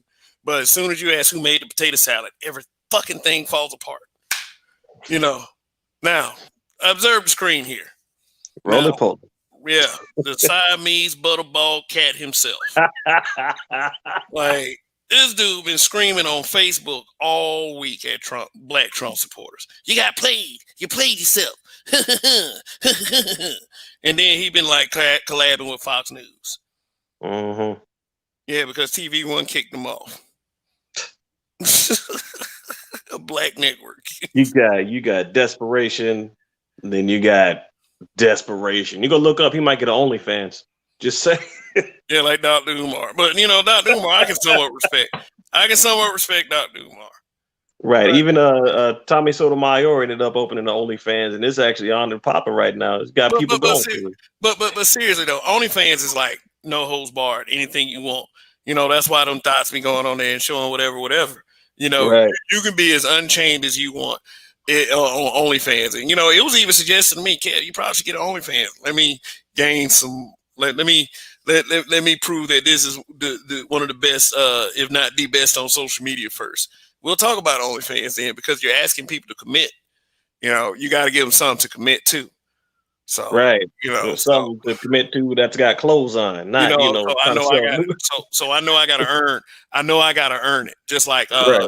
Democrats say, I know I got to earn your vote. I mean, and they're not serious, obviously, because guess what? You got people like this and a legion of people out there that just give their vote to the Democrats. Period. It's just they don't want anything for it. Just give it. Just get Trump out of office.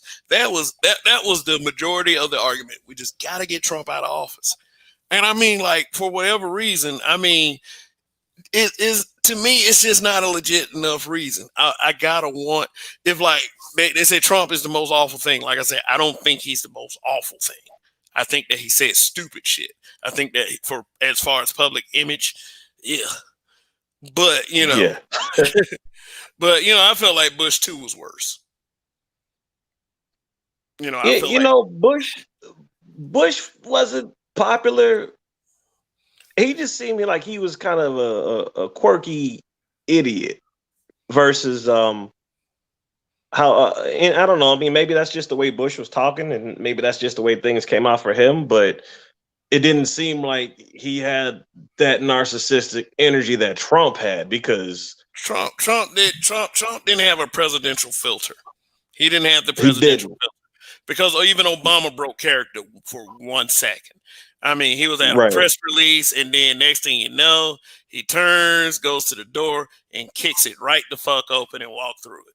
That was the one time I saw Obama break character. Trump is just turned the fuck up. Like, it's just seriously, like, let me see if Trump is just turned the fuck up 24/7. This is like, dude, shut your damn mouth. It's like, at least try to be somewhat covert with it, dude. You don't have a filter. Right.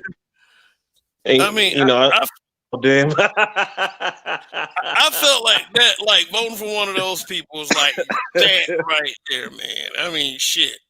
It's like, yeah, with like Trump, it's like somebody was saying to me, Trump was bad for everybody. Biden is Yeah. black for the black community.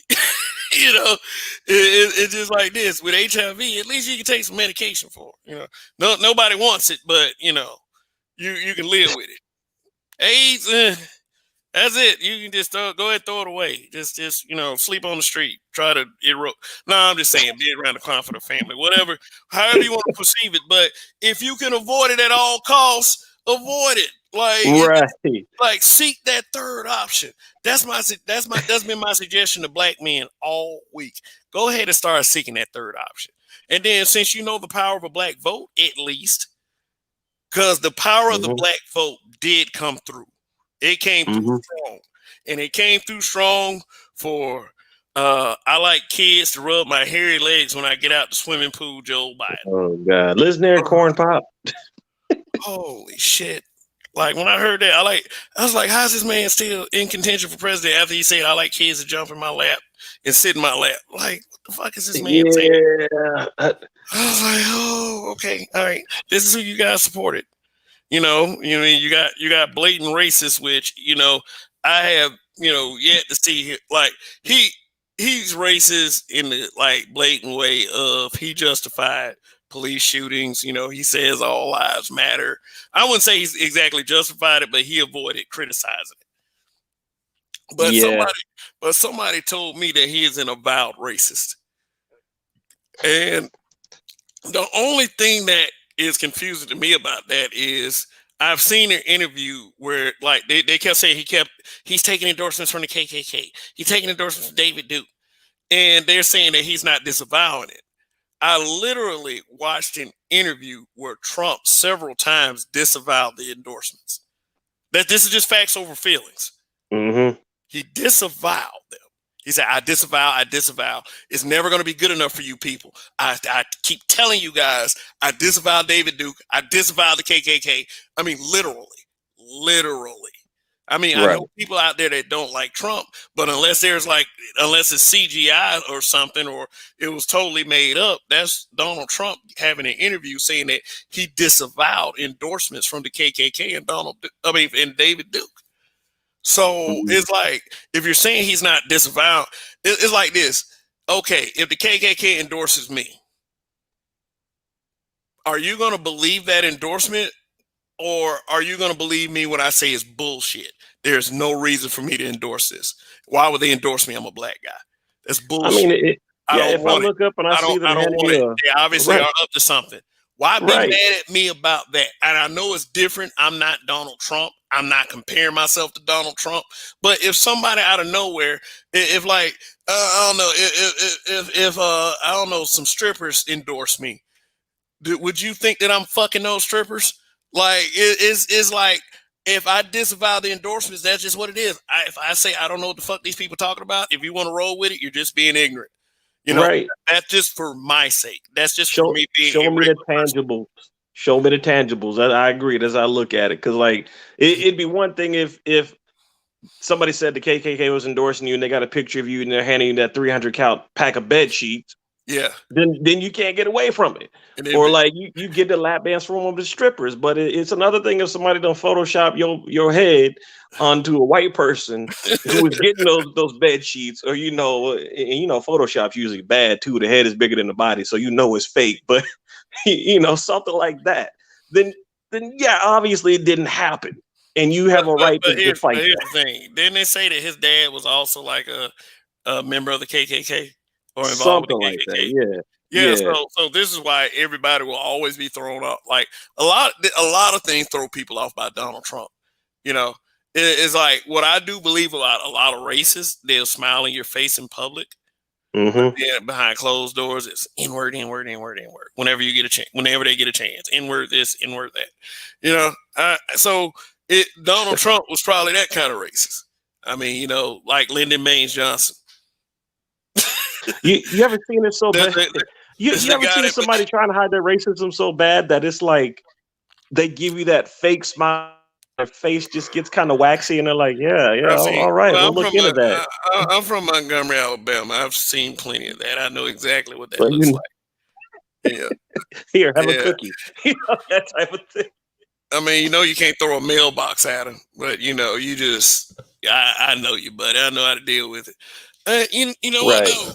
You know what though? I had a family member that, I know I keep saying family member. They might watch this one day. Oh, you talking about me? I mean, no, I say family member. You didn't say no Nobody names. You cares. good? Nobody Right. cares. But this in particular family member said that they hated Facebook because Facebook was revealing all of the racist. He didn't want to know who the racists were. I was like, look, man, I want to know who all them motherfuckers are. I mean, Right. shit.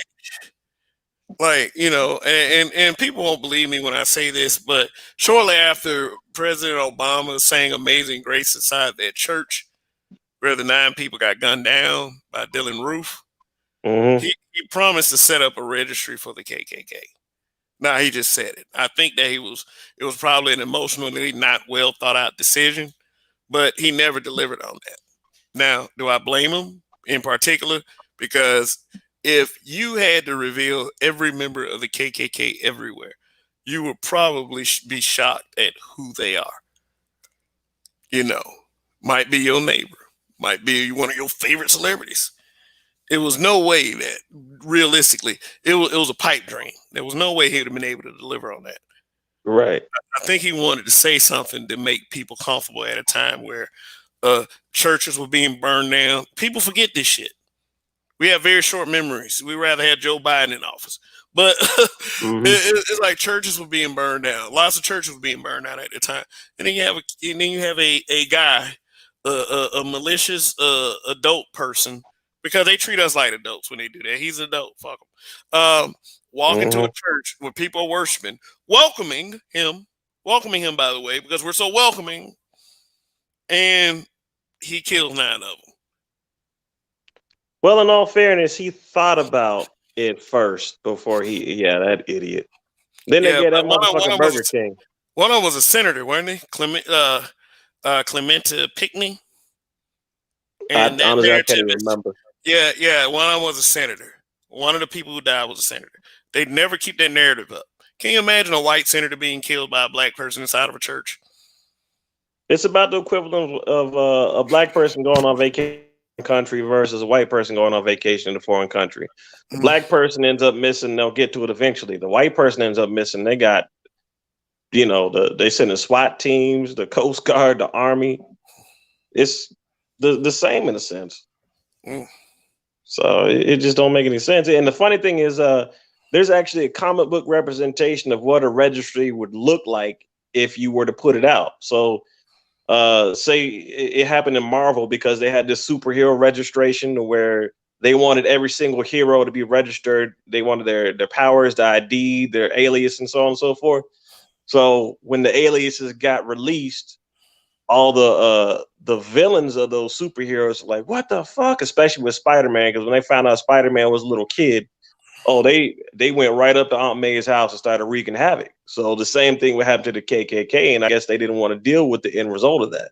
So Yeah, that's because probably why they didn't think do it. about it. Think about it. Think about it. Maybe their kids are not on that stuff. I mean, you do have some kids that rebel against their parents' wishes, but it's that those are splintered conversations in that, and I do understand the possibilities that people could get harmed and all of that, the ramifications. But then again, you have to think about the Ku Klux Klan as an organization, a terrorist organization that murdered many, many, many blacks. And despite all that, eventually, I feel like they have to atone for that. Mm-hmm. I'm sorry if that they put a curse on themselves by doing that, murdering blacks because they couldn't keep them subjugated, couldn't keep us subjugated. Now, look at the screen. This is a social media joke right here. Yeah, the And Green Book. the Safe Negro Travel Guide 2020. All of the states that voted red that ironically still have black people living in them.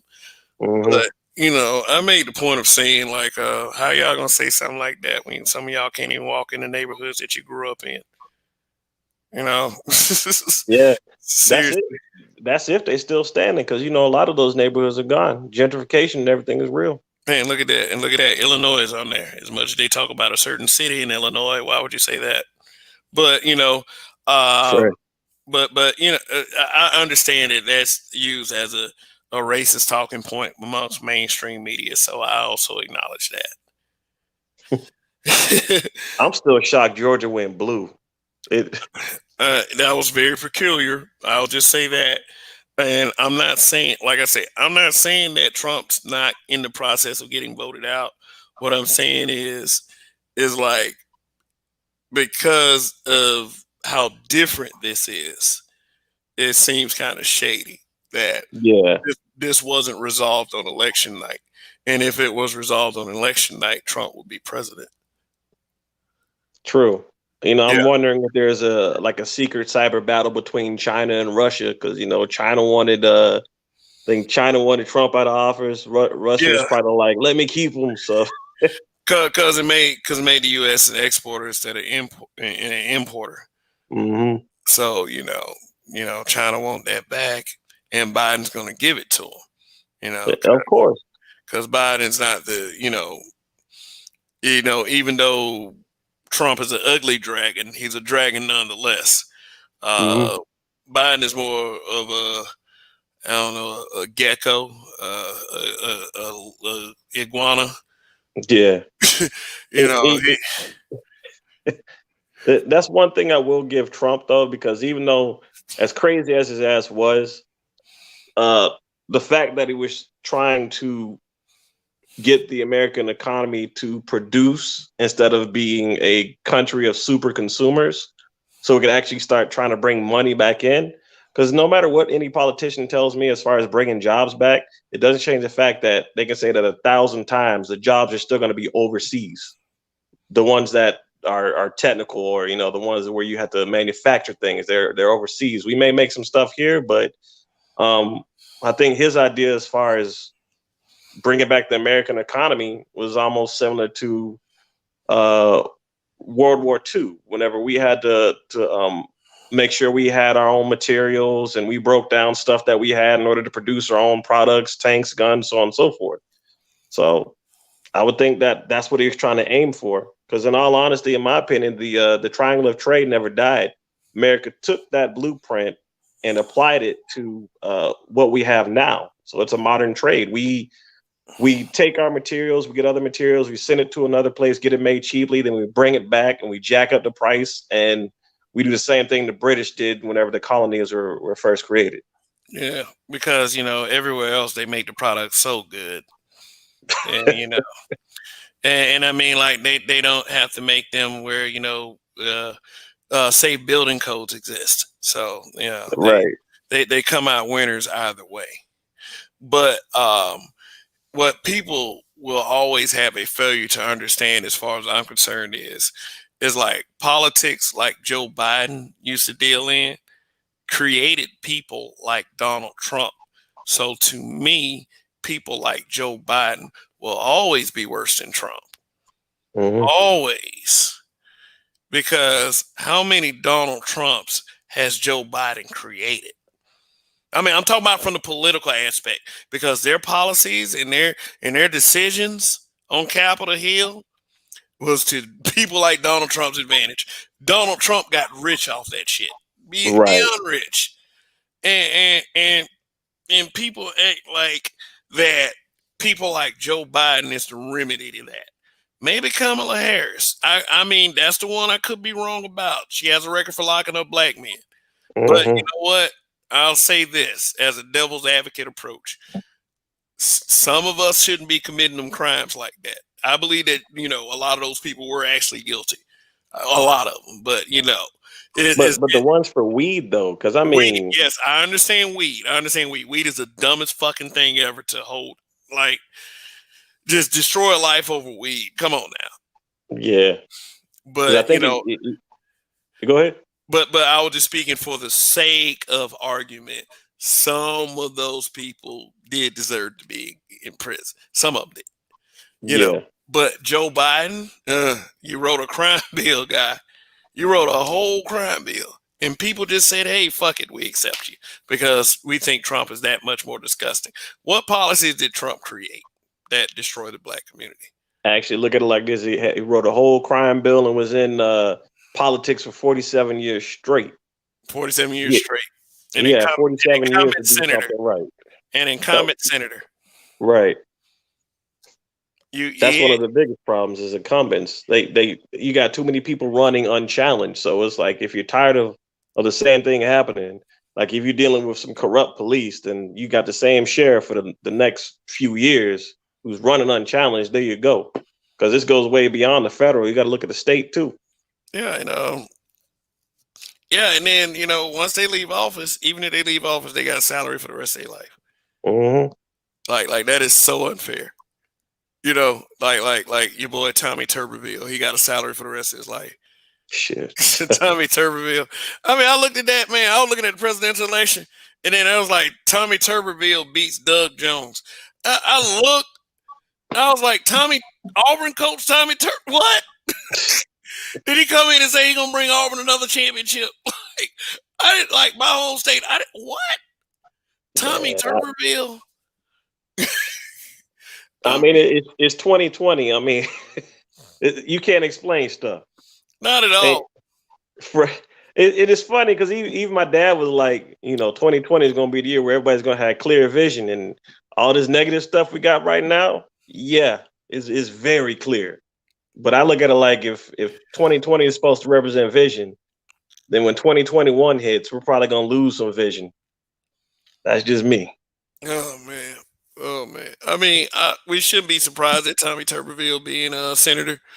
And remember Doug Jones. Everybody was always all up in the uproar. Doug Jones got elected. He beat Roy Moore, a racist and a alleged pedophile. And they went on the news like black women saved everybody because Doug Jones got elected, and is the percentage is like 97% black women voted for Doug Jones, 94% of black men, which I think ended up being 95% of black men voted, but they took them 2% or 3%. They was ahead of black men and just ran with it. Dulce Sloan on the Daily Show was like, namely black women. You need to thank black women for saving everybody, just ushering black men to the side. Dulce Sloan has attacked black men before. Lord. Yeah. And the other thing is like usual, the shaming language. And then what got me was the withholding of sex. I'm like, but yeah, really? That's Brittany Cooper. That's Brittany Cooper. Either way, either way, they even mentioned that. It's you ain't gonna get no nut. It's gonna be no nut November for you. I was like, all right, thank you. I'll just go to a bar and see you in the morning. if that. Y'all to just fuck around and be like, that's okay. We still got Lubriderm in the house. I'm like, and then with them, it's like, why are you talking about withholding sex? It's like it seems, right. I shouldn't say that. Everybody got somebody they love. Everybody got somebody that want to cuddle up and be with and all this other stuff. I give you that, but it's like when because I mean, if you've been with somebody, like let's say you've been in an established family for the last, I don't know, 3-4 elections, right? Hey, 1 second. Hey, Gerald, if you want to come up, man, if you're still out there, shit, my bad. The screen share, little piece kind of. See if I can get it.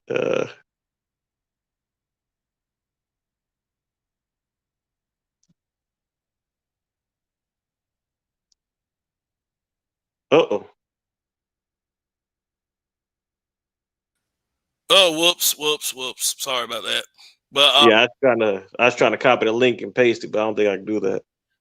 Yeah, but if Gerald want to come up, then it is open. Shoot. So there it is. Sorry about that, brother. If you're still on there. But yeah, I mean, yeah, we get attacked by big girls quite often. Oh, there he is. There's Gerald. What's up, brothers? How y'all doing? What up, yo?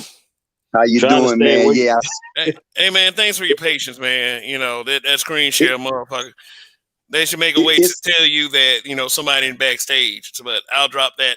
I'll drop that suggestion inside the Facebook group, the StreamYard Facebook group. So Hey, was hey, yeah. you got Savage just posted up. He said her withholding sex is like Walmart saying they refuse to sell anymore. so let me bring out the old videotape. Get your ass up. Give me a slender DVD player. give me a Betamax. yeah, that's much more clarity anyway. But but man, it's like, dude, it's like it is. I think that a lot of this stuff is like it doesn't go. It shouldn't go past annoyance. Do you think that not frequenting social media would probably not trigger the average person so much? I agree. If they didn't have social media, then they would keep all these comments to themselves. But I was over here cringing when y'all was talking, and I was like, damn, they ain't ready yet. They're not ready yet. So let's look at this as universal school. So Kevin, you was born at a certain time. Is that Donnie over there? Who is that over there? Donnie? No. That's all. No, this is War Child. Okay, War Child, check this out. I probably got time on both of y'all. So listen, there's only been one good president that I saw in my lifetime, and it was Kennedy. And Kennedy was snuffed out. So let's just say the Bush crime family been running shit since then. Listen to this chess place. See, everybody getting on Trump because everybody's listening to the damn media. The media is the same person who told y'all that the man in the cave bombed the World Trade Center. Let's keep going back. If they keep telling you shit over and over and over and over again, you think this man is a prejudiced man. Fuck the word racist. Let's keep going back. It's going to be in your mind that you're going to believe this man is prejudiced because the media says so. Now, y'all said something about that trick. That's not a treat. They said something, fuck you, black man. I hope that bitch hear this. Fuck you and your mother. I apologize because I shouldn't be like that because I'm supposed to have love. But I'm sick of them can't understand normal thinking assholes who don't understand that this is about banks. Let me push the button back again. Why you think they took out one of the presidents, maybe Abraham Lincoln? Why? Because Abraham Lincoln wanted to print his own money. Let's come forward. Let's talk about JFK. JFK was snuffed out for the same reason. You illiterate ass, backwards, ignorant terrorists against cool humans. Take each letter from what I just said, and this is why Pac say, I will never call you a bitch again. You black women are the most illiterate fuckers on the planet. It's about the fucking money. Why do you think Margaret Sanger said the way to weed these niggas out, we got to use black people, aka the Boule, aka Al Sharpton, Jesse Jackson, and Michael Luther King. Michael Luther King. Michael Luther King. Go back to a very important line that was put in the Boondocks. Game, recognize game, Grandpa. See, it's about the children and power. When you get a woman that's on The View and she says, I don't care about the Democratic Party being a bunch of pedophiles, I'm still going to vote for the pedophiles. Please explain to me why ain't nobody trying to whip this white lady a new asshole. So now we're saying that we cannot protect the children. I'm going to say it again. Some of the coolest people on the planet, children of different cultures. I've had the opportunity to meet some of the most grandest people in the world. Children. There's no way you get this black woman and then you take a snapshot of yourself in the mirror and say, F all black men. Here's a call out to all black men. Look at that bitch, bitter ignorant terrorist against cool humans, and check this motherfucker. If she breathes air, tell that bitch she gotta pay. Leave us the fuck alone just because we don't want to pick your cotton on your fucking plantation. You illiterate, conniving, useless, nothingness tricks. But your mama's black, and she lied on my father. She ain't shit either. See, I can understand. If I was a dirty man and I violated a child, guess what category I come under? A no good bastard man who should Yep. be eliminated. Don't touch children. Point blank. Point blank. Leave the most gorgeous people alone who just came from the realms of the planet, hanging out with God, if you want to say. Leave the fucking children alone. I'm sorry, y'all. Donald J. Trump is not that what y'all saying. I know if I was in his position, and you know me, Kev, Warrior, you heard me before. You think you can shut my mouth? Is Joe Biden up there? You bitch, you signed the crime bill. I don't need to work on another platform. I don't need a platform. Here's crime bill. I'm standing against this. This son of a bitch been in for 47 years. His ass ain't done shit. He lucky I can't get across there and bust him across his fucking face. Come on. You know how many men they put in jail alone? I'm talking about all cultures. Understand this. United States got something that the world doesn't have. It is called a constitution and a gun rights. If they take those gun rights away from you, your ass is not a warrior. And Kev, you ain't got this platform. Better yet, they're gonna put these these women up in front. And guess what? If you even raise your voice at a woman, you might go to jail. So yeah, go ahead and put Kamala Harris in there. She gonna have to be ducking because them hillbillies ain't taking that shit. They know what's up. Every time a woman was leader of a kingdom, the fucking kingdom fell. Let's rap about Cleopatra. Listen, Cleopatra. Cleopatra was a mulatto who killed her own son and her own sister. Let's not go with that black shit. She was a mulatto. All you got to do is go back to your homeboy, Kev. His name was Dr. John Henry Clark. He'll drop it on you. Dr. Ben will drop that information on you too. The information is out there. So if them can't understand normal thinking tricks, can't read between the lines, then the hell with you and your mother. I don't give a shit. And if you do some research on Jesus Christ, you're going to realize Christ is a word like Mr. And Jesus, Mary was his wife. I can continue to go on. That's why they call us living now the Great Awakening, because you're waking up for your slumber. But since that females want to bump their gums, we can easily figure this out, Warrior and Kev. Now we know what really happened in the Garden of Eden. Apparently, Satan had sex with her because apparently they got a problem with us having normal thinking ways. If you trying to shit on me, here's my options. I allow you to shit on me, or I can get out the way. That is the Joe Biden situation. Nigga, you done shitted on us for years, along with the Clintons, along with calling me savage. I'm not a fucking savage. Why would you call us savage? But I tell you who created these savages, these single mothers along with the American government. That's why, Kevin, I heard you. These brothers got a problem in shooting each other. What the fuck is up with that? But I understand that. All you got to do is read Willie Lynch and then read into Willie Lynch. We will negotiate through her, not him. We'll put his punk ass out in pastures, and we'll only use him when we need him. So black woman, or that queen.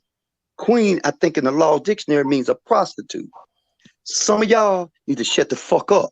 Seriously, know your fucking role, because you all are in trouble, and they can enslave you quickly. We ain't got no army to protect you, but you bitches bumping your guns. Take your punk ass on the welfare. I hope Trump get in there. And by the way, y'all, Trump trapped them. He trapped them because if you didn't see when you went to bed, and Kevin and Warrior, thank y'all for letting me rant. If you went to bed, Trump was leading. Everything was red. When you woke up, he was losing. And they got footage on the people bringing in the votes after 4:30 in the morning in Michigan. I thought the cutoff time was a certain time. It was supposed to be a cutoff time. You would think that there was supposed to be a deadline so we can get these decisions done, but they didn't. They decided they didn't want Trump in there, so yeah. So, and on top of that, they also had the mail-in ballots, which I looked at the news a few days ago. Now they're calling the mail-in ballots, quote unquote, absentee ballots. So it's like they didn't count those, which to me I thought was kind of weird because you would think that with all the sabotage and everything going on with the quote unquote election process, they would have been able to go do. Okay, cool. We know how much number of this we got, and we know how much number of that we got because it's already changed since its conception. This is not the usual election we are used to. Exactly. So they should have Exactly. had it. Long story short, they should have had those numbers by now. And even in Georgia, they had a quote unquote pipe bust, and some of those ballots disappeared. Yeah. They were ruined. Yeah. Look at my face. Sure. Yeah, I'm stupid. Okay, but check this out, y'all. Now, see, that's why y'all gotta understand chess. So guess what? Now the ballots are printed in the United States. So they double backed on them. They said, now this is sick. This is a sick move, dude. This is a sick move. So what they did was they put a certain little marker on the ballots, which determined if the ballots are false or real. It was called a watermark. Guess what? This ain't about Trump, y'all. This is going back in the past of all the corrupt elections that they have done. All of them. Remember this, y'all. This don't start now. Kevin, this war started when you were still hanging out in your father's lawns and up in the stars of heaven, just chilling, no violence. Wherever this place is, you got to come back here. This shit starts in the 60s. Once they got rid of Kennedy, they passed those laws, the J.P. Morgans, the Henry Kissinger, and they got the central bank. They got the central. It's about money. So if this certain person would have got in office, they would have been chilling over in a certain continent while we're over here starving for breadcrumbs and shit like that. Oh, be ready, because there's about to be another lockdown. Don't forget, we supposed to forget about the hunting Bible, the hunting Bibles, the Hunter's Biden's laptop. See, we got selective amnesia. Niggas then forgot, and I don't like using that word, but I understand that's ignorant people. And you must understand when a woman as fat as a block and back gonna say, well, we should hold out sex from men. Somebody should take one of those white gloves, take that bitch off, and get that bitch a backhand slap. Like, this is where you gonna go with this? Like, why even degrade yourself like that? Like, wait, sex? Let's debate about this. Let's sit down and have a private conversation about this. This why, as Tommy said, and I heard you say something about Tommy Sotomayor. He was the first one that said it. You can't take them serious because everything they dealing with is made off TV. You dealing with emotions. The only thing they bring to the table is physical attributes. Women do not bring nothing else to the table. Not a goddamn thing. Right now, I'm going through my own personal hell, and at every door, I'm running into one of them. I don't give if she's a white rabies rabbit or a delusional black ass woman. It seems like when we're trying to come up and make a living, they have a problem with that. No, I won't do it. I don't give a fuck if y'all got a flat tire. I know who my enemies are now. I do. And you motherfuckers, the enemies, because once you sacrifice the love of children for your own personal gain, shit, I don't think God likes you. I don't. Why would you use a child like that? Huh? It's just no. Here's what happens with that. We enable that shit. We allow them to get away with it. You know, we never hold them accountable. You're right And there. never. It's partial our fault. Never, ever. So I mean, So, sometimes you can't help it though, because I mean, not to cut y'all. I'm sorry, but like, so personal story. I recently found out that my daughter ended up getting COVID. I'm sorry to hear that. Recently. Let me finish the story, man, because I'm still pissed about this shit. Come on. I recently closed out on getting a divorce from my ex, and you know, I got a typical part-time dad schedule. I actually got a channel I'm trying to start called Disavowed Dad. That's the reason why I started it. But can I be part of it? Yeah, I got to get back up and running again. But sure, I appreciate it. But I'll reach out to you, man. But okay. But yeah, so 50-50 custody, but since she lives about an hour away from me, I got to pay child support, the whole 9 yards and everything, right? So this happened under her watch because I also got set up with this whole 6-step program, which the breakup wasn't even crazy. There was no bloodshed. There was no doctor's report. She was just upset and didn't like what was going on in the house. She was mainly spending more time with her family, and that's where she's at now. And that's how my daughter caught COVID, because everybody else was locked in the house except for her father, who decided to go to church and come back with the shit. So now my daughter, who's only 3 years old, has got fucking COVID. And I have a question. I have a question. Uh-huh. I have a question, Warrior. I got a question. So the daughter is living with the grandparents. That's what you're saying, right? Okay, so get this. The daughter is living with the mother, who is not only living with her family, which would be my daughter's grandparents, the granddad and the grandmother, but she's living with my ex's sister as well as my ex's brother. So you have 5 people in that house. That is 5 times the chance of getting COVID.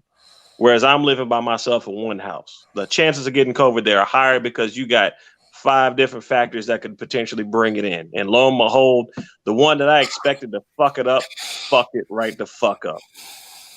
Wow. So, wow. And meanwhile, like usual, you're a horrible father, you're bad. It seems to me like the quote unquote deadbeat dads are the ones that are actually trying to work their ass off and survive and not have those suicidal thoughts and all this other shit that they got to deal with just so they can try and see their kid, or in my case, watch their kid become a clone of the woman you left. I can tell you this from experience.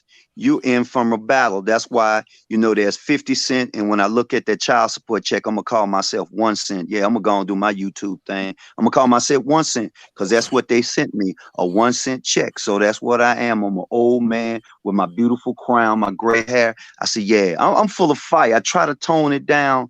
But as the older I'm getting, the more upset I'm getting because I've lived to see a lot. I lived to see when child support didn't even exist. I also lived to see how they separated the family with that tool, and then women say, "Where's my money?" You dumb, can't understand normal thinking. That money goes into an escrow account. And guess what? They getting paid. And guess who was the one that pushed that bill like in Philadelphia? The same woman that wanted to become the first president of the United States of America. You can figure that out. Yeah. So I commend you. I can tell you to stay strong. I can also tell you that you're about to have 15 years of hell. Make sure, 1, you keep every damn receipt, because they will call mail fraud and say you didn't pay a damn thing, because that's what dudes say. They thought you was a nigga, dude. You kept your receipts. And when you pulling receipts up and the bank backed you, those imbeciles in California had to back up. The worst child support place, California. They're illiterate, they're bitter, and they're ignorant. They can fall off. I don't care about California. Fall the fuck off. But that's the beautiful thing about how I'm taking care of my payments, because I get it paid directly through the bank, and every time I make that deposit, I make sure to label it as child support, so there's no confusion about what the hell is going on. Because on top of that, I look at it like that. I look at it like, because ironically enough, while we were still together, a coworker and friend of mine introduced me to the League of Dash channel with Christopher Smith, and I started watching this. Yeah, that's mainly what introduced me to the whole MGTOW red pill thing. Eventually I found BGS's, started watching more of his. I went back and I watched a couple of his playlists, and here I am now. So I look at it like this. I'm not. She has already put me through enough mental hell as it is, because like a few weeks ago I diagnosed myself with depression, because it's real easy to sit back and I know this is completely off topic. I'm sorry, man, but keep going. You can go ahead. It is real easy to fall into the mentality of, damn, this shit's fucking me up. I'm not gonna be able to make it. How do I pay this? How do I pay that? Because right now I have empty money out of my savings accounts, just trying to make shit float and trying to make sure I can maintain things. And I will say this much. The only thing that's helped with COVID is the fact that I don't have to pay the full amount anymore because she's not going to daycare. Because I had to pay the daycare, I had to pay the child support, I had to put her on my insurance. And the way my job is set up, we used to get bonuses if we reach a certain amount of money every year. So they looked at that and they included that into the child support. So right now my child support is based on a false number. Because I guarantee you I'm not going to get that. Well, But just through to all let you that, know, I mean, I was gonna say another dude. I was gonna say another dude you can listen to is a dude named Wasil Bey, because the fact is, child support is nothing but a loan. It's not even part of the United States government. It's like the Federal Reserve Bank. That's why, like I said, I don't commend guys to submit to violence, but just to hear what you're going through, and it's like you're going through depression. Some guys say, "Screw depression. I'm gonna take this trick out," and guess what they do? I don't condone that again. I'm actually jealous of Kev because Kev gets a chance to be with his girl, his two most precious girls, the wife and the daughter. So if they both listen, I would tell Kev wife, stay close, stay locked, stay in. Don't go out like Alicia Curry. Like, how you gonna act a fool like that and your man got money? Shut up, know your role. And step back. Do like LeBron James' wife do. She don't say shit. She just stay there, raise their children. They try to make the best of her children and she keep it moving. appreciates what you got. Yeah. You know what I'm saying? Yeah, and that's one of the biggest things is like we got a lot of people that want to be brides, and they only want what money the man is providing. But we don't have a lot of women out here that want to be wives. They ain't women, man. They beasts. Right. And my thing is like, it's funny because I got a girlfriend now. I told her, I broke down the meaning of submission to me, because when the average person hears submission, they think slavery. They think, okay, you want me to be the slave for the house or whatever. No, I told her no. When I say submit, just like I said earlier with the whole Amazonian princess thing, I don't need you trying to go off and do some shit that you can't handle, wait till it breaks down, then come get me to try and fix it. I need you to be honest with me 100% and submit to me and say, hey, I need help with this. Just like there's going to be times where there's going to be some shit that I can't do, but if I know my girl can handle it, I'm going to say, hey, it's about working together to make a better future. That is what the submission is to me. I'm not trying to get you to be a slave and wait on me hand and foot. I want you to do something that's going to help me out because you want to do it and you want to be there, not be there because you think this is the right thing to do until you get unhappy. They don't put that on TV. The last time what you just described was on TV, it was called The Cosby Show. And then she was kind of debating too. So if you look at all the shows, which I do now, and realize that, man, they almost brainwashed me. One of my favorite shows, man, was Married with Children. But then now I look back and it was comedy then. Al Bundy, and he was ruthless. But there's one thing Peg didn't do. She didn't cook. There's another thing that they insulted us, Kevin, and I saw it last night. Kelly Bundy was a straight up a promiscuous woman. You know what she had around her neck? You know what she had around her neck all the time? It was two symbols she had. She either had the cross or she had the Egyptian Ankh or the Kemetic Ankh. And I said, they put this shit right in your face.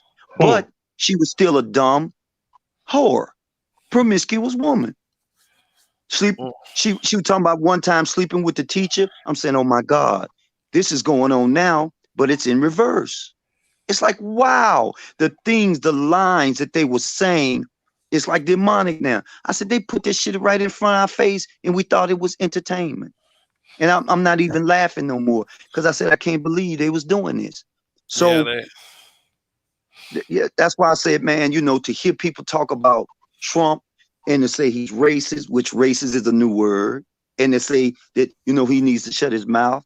If I couldn't go, and the man did say, I wish I didn't do this. I wish I didn't have to take this job. But he did say, I don't want to run for president. But he said, if I got to for the people, I'm going to do it. People just don't know what this dude is going through. They have no clue that he's fighting a deep state. And dude, I tell you what, and if y'all on, I got to go somewhere, got to go to the store. And if y'all on, I'll come back. But I'm going to throw this at you all. And Kev, I think you should do it and you should come back and talk about it. You both should go look at a movie called They Live. It's the first Matrix. And I want you to really get your ass outside the box. And I want you to Roddy look at Piper. this. Yeah, that There you Roddy go. Piper movie. Yes, the hell of a Canadian. I got to give him the came here credit. to kick ass and chew bubble gum. I'm all out of bubble gum. Yeah, but go back and look at it again, and then listen to it, and then look, and something's gonna trigger you. Because the thing is, wait a minute, could this shit be possible? I'm telling you again, they arrested Malachi York for a reason. I understand this. They eliminated Delbert Blair for a reason. They did. They did this. And then you're gonna unravel this and give me the females and play a gender war. And then this woman gonna say, fuck all you black men if you voted for Trump, and like Trump is full of love. What the fuck is love? The 94 crime bill? So that's love? Come on, really? I mean, That's dude, the type of love you going to a dungeon for, and they got whips and chains and shit. I'm just glad I'm not her brother, because as soon as I'm grown, soon as she come over there, I'm gonna kiss my mom. I'm sorry, man. I'm finna UFC elbow right in her upside her head. Then I'm gonna probably stomp the shit out of her. She's dumb and stupid. But then again, the truth is coming out about them, because they said there were black women that held us in slavery too. Dude always told me this, Kev. Dude told me this. He said there was only 2 victims in slavery, and he said one of them wasn't a black woman. I'm like, you out of your damn mind. He said, just keep living, and you'll understand where I'm coming from. That's all I gotta say. And wrap your mind around that. Yeah, 2 victims. One of them wasn't a black woman. And the dude from Alabama who told me that, Kev. Yeah, but let's let's look further into that, you know. Okay, we'll do that. Yeah, because you know that could, you know, and I don't care about being offensive based on some of the shit that I've seen, but at the same time, you know, we want to have some respect for the intellect of the audience. So let me look into it, and then we'll come back to that conversation piece. But yeah, because that's a pretty strong thing to say, and you're gonna get yeah, and you're gonna get pushback when you say stuff like that. I mean, but it's like, I mean, a lot of that stuff is the truth. I'm sorry. I mean, just like they were willing to roll with the fact that there were black male slave catchers when that awful film Harriet came out. That's a very real possibility as well. And and you have to look deeper than, you know, what is actually being said, you know, for the other, like for another meaning to that, because it doesn't actually mean that, you know, that they were, I mean, some of them in some cases might have actually been slave masters, but I mean, it's the slave mentality. I think that, you know, you're going there too with it. So Willie Lynch again. Willie Lynch is a very strong ingredient of what they did. I also have a book called How to Make a Negro Slave, and a lot has to do with Christianity. See, that my problem is I read books. Another problem is I'm a critical thinker. Hey, and listen, I gotta go Warrior. Yeah, Warrior, I want you to look for me. Kev know he got me, but I want you to look for me on Facebook. You see my name. It's in the chat, Gerald Jelks, and I want you to look for an avatar of a great white shark. That's me. Send me a message. Let's do it. Because like I said, I think right now I'm like Kev's the quarterback. I'm gonna have to go to slot receiver, and I'm gonna have to pull all of us up, because, you know, we probably need to go after this income. And since I do so much research and I read, it's like that might be a problem to a lot of people. This is why I'm sort of ahead of the game, and I thought about shutting up. And then a friend of mine say, well, man, you're going to die anyway. You might as well speak the truth, you know, and go from there. He said you might as well speak the truth, because I try to think of it that way, but go ahead. Yes. I say another guy's macabre, because see, the information is out there. It's like school is on YouTube. You want your poison? You can pick an education. It's there. It can break everything down, and then you could go do the research. If you go to any sites like this dude named Macabre, and he talks about money. Once you find out what's the trail of money, which runs into these churches. Like you telling me that we can have these mega churches and give all that money there, but we can't build up these empires like Wilmington, North Carolina, Asheville, North Carolina, Tulsa, Oklahoma. Yo, man, we just a step away from that. But guess who's blocking that success? Guess who's blocking that success? These women would rather transfer the wealth to those people instead of having a deal between me and you. Babe, I need $200. Here it is. Boom. Hey, babe, look. Hey, I need a child. Can you, hey, here's some money. Go buy her some clothes or him some clothes. Just keep them clothes at your house. Work with the negotiation. But if you read the ingredients of Willie Lynch, he say, man, we can rule for the next 1,000 years because we'll make them watch over them for us. So I know who my enemy. Your makeup, your fake up, your comments, Yeah, D-Rock did mention Daughters of the Trade. Bingo. I got a comment from like that today when I posted that Janelle Monáe screenshot in my community tab. So I think I probably more than likely need to look into Daughters of the Trade and probably dedicate a whole broadcast to it. Hey, I'm with you. I'm with you. That's why I said let's get together all three. Maybe we need to talk off and let's do our thing because I got books, I got research, and I got the Iceman Inheritance. Listen, bro, I got a library out this damn world. Hell, I'm still learning. I'll take all the knowledge I can get. You know what I'm saying? And here's the thing. I can take all the knowledge I get from you guys. It's just like I listen to Black Ram, to Ohimi, Male Enlightenment TV, and to understand that BGS is the middle of a lot of guys because a lot of guys spin off of BGS. But yo, I gotta run. If y'all on, I'll be right back. All right. Well, I'm actually gonna head out too because I got 4 hours to get some sleep. So I'm gonna catch y'all later. Okay, man. It's gonna be worse something at work. I don't know. Y'all have a good all right, War Child. Thanks for coming by. Appreciate it. Sharing your thoughts and your intellect with us tonight. And you're always welcome back. Also, Gerald, always a pleasure. Come back whenever. Let's just have some good discussion. So appreciate that. I'm gonna definitely be back because we're gonna discuss wrestling, man, and we're gonna talk about strong style. If you don't know what that is, you need to look it up. Make WWE. Shinsuke Nakamura. Nah, New Japan Wrestling, man. Oh, okay, Japanese where the real strong style come from. Go look up Minoru Suzuki. That dude does not play. He's an old dude. He did MMA before it became popular, and he'll actually get in the middle of the ring and have all look fest with some dudes he's wrestling with. So shit is good. We'll talk about it later, man. Word. Thanks for stopping by. And thanks for the super chat again, by the way. Hey, we got to try and support the cause the best we can, Word.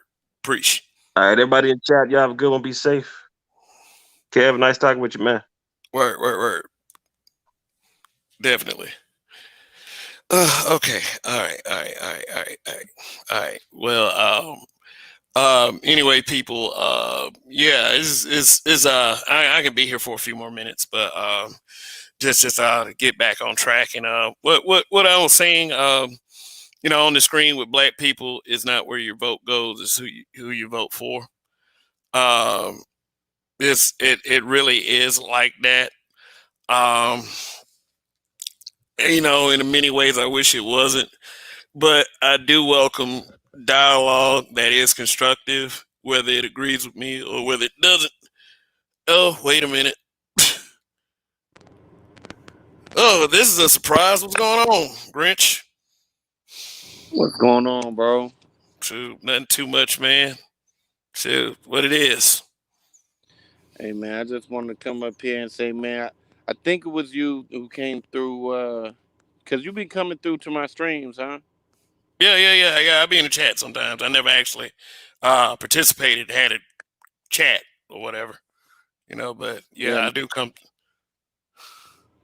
No, but I appreciate you coming through, but I just wanted to come up here and say what up, man, and look for y'all who I think his name is who's that nigga that BGS keep posting, Ronald Ronald Neal. Dr. Neal. Yeah, Dr. Ronald Neal. Yeah. Yeah, That nigga be on. He be on some real shit, man. Like it's a he got a perspective when it comes to this election shit. So I mean, look, when they released how many, uh, women and men and from what ethnic groups who voted for who, I think that when you look at the black demographic, it tells the whole story. It's not too many. It's not too many us of people who are like minded like us out here. So just warning to the brothers. Be wary of who you associate with, who you're around, because like they say this shit all the time. Just because they your skin folk don't mean they your kin folk type shit. You feel me? So just be aware. Yeah, absolutely, absolutely. I think I'm okay as far as that. I'm not perfect, but I don't think that, like, as far as the show's subject goes, I don't think that you should turn any against anyone for political allegiance, like whether they're voting for Trump or Biden or not. I mean, I just do kind of question Biden because there's enough evidence out there to suggest that maybe you shouldn't vote for him if you're black, but if you think he's a better choice than Trump, then hey, you exercise your right. I mean, but let's be real. The only reason why the majority of brothers are voting Democratic is because the women are. Mm, That's really what it is. Black women lead the black community. It's not these niggas. nah, nah, I agree with that. So they're just following suit. And let's be real. Even though black women are dependent on the white supremacist power structure for their subsistence and for their existence, really at this point, after being addicted to that fucking pipeline of assistance and social programs and whatnot, black men who have been deprived of these same opportunities are now dependent on black women. So it's a chain reaction. Of course, the dependent brothers are going to. I think when they release the demographics of and percentages of who voted for who, it shows you exactly how many of us are indoctrinated. Because I mean, it just revealed that 91% of black women voted for Biden, and 80% of black men did you know, which means the indoctrination is real. Some of this shit, look, black people got the worst case of Stockholm syndrome I've ever seen because it doesn't matter what you thought of Trump. He was not part of the establishment, and it's obvious with this scandal and all this other shit going on. But that being said, regardless of whatever his race is, thinking pragmatically, he was our best fucking effort for change. He was the first fucking motherfucker I've heard address black men and the black community in its totality offering real numbers, putting up shit. When we asked Bernie Sanders about what was going to happen specifically for foundational black Americans, he did the stupid face shuffle. When we talked to fucking Biden and Kamala about this shit, Kamala act like she fucking smoked weed and listened to Pac and tried to claim the black card because she got a little pigmentation. Even her father came out and said she was goofy. Biden is the fucking author of the '94 crime bill and the '88 crack bill, all the crack laws that decimated the black community. But this is the nigga that you vote in there. In contrast with a nigga who hasn't passed no legislation that's hurt black men. I mean, I'm sorry. It's at a certain point you gotta call an idiot an idiot. Mm, mm. Yeah, and when you try to approach it that way, it seems like you get more vitriol from the black community. Well, if you want to call it a community, because I've been getting that argument lately. You get more from them than you get from they got more energy for you than they got for actual racists. You know. Oh yeah, but that is what happens when you deal with a white supremacist in blackface, which is what the majority of black people are. Black people hate each other, and it's because they subscribe to the same ideology as the oppressor. This is why when you have these conversations, when you talk about anything political, Republican or Democrat, they're two sides of the same coin, which is why I don't walk around here calling myself a liberal or a conservative, because they both have two different ways of achieving the same goal, which is to continue white supremacy. My Yep. thing is, as a black man, you're supposed to be trying to get your best deal, the best out of this motherfucker. And my thing is, for all those who talk about, oh, well, just don't vote at all. Do. Look, I do understand. I can respect that more than voting for Biden. But my thing is, motherfucking black folks always been talking about, singing about, dancing about, speaking in tongues about change. Niggas been doing that shit forever. And when change finally come, like you niggas been hollering at for centuries, hollering about for centuries, then you niggas is, you know, now all of a sudden you're resistant to it, but you're resistant to it because you're playing, you're being allowed to be played just like with Obama, just like any other time, by the most simplest of tricks. Identity politics by Kamala Harris, you know, this fucking rhetoric and this really overall this familiarity with the Democratic Party and the juice, the assistance juice that our community is addicted to, which keeps us in line, towing the line for this for a certain side instead of being pragmatic about our fucking situation and voting for the policies that will actually impact our community positively. Mm. Yeah, like if there was a glass half full moment in any of this, do you think that we at least showed our voting power, that we showed the nation that our votes matter, or is it the same thing over again, that really our votes didn't count, we just a showpiece, you know? But No, I think it showed that. yeah, so I think it showed. yeah, so would it be more of a reason for us to focus on things at the local level rather than trying to rely on some great magic leader that's going to solve everything? Like, I was discussing with one of my cousins who ain't on the bullshit. He was like, "Look, we just need to like start looking at our local officials now. It just trying to make localize, making our lives better, like right there instead of the national level where we're really not going to get anything." You know, if there's a show of power, we need to go ahead and take advantage of it now, not later, not this other bullshit. Not these things that you just got through describing.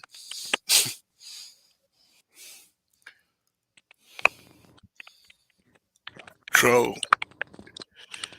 anyway, No, look, so I understand that, and I think yeah, that yeah, is the most practical thing to do right now. uh-huh.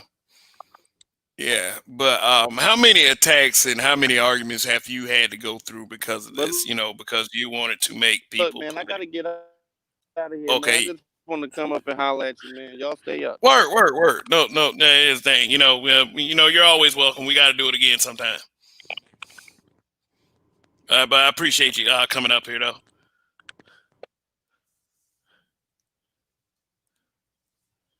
Yeah, you were kind of breaking up right there. So if you were trying to say something, I do apologize. But yeah, that was Grinch. That was Grinch. Shoot, thanks for coming by.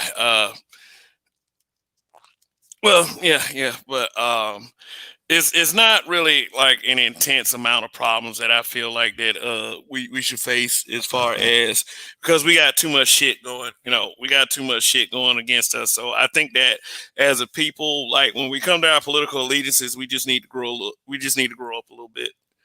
That's all. We just need. And I know like a lot of people that watch this program don't really shit on people like that, because the kind of shit that I speak, the kind of stuff that I speak, people are pretty much in tune to. So I wouldn't say the audience, would do anybody like that per se, but it's like as far as uh, people who, people who I know, like family members, like it was like Alan.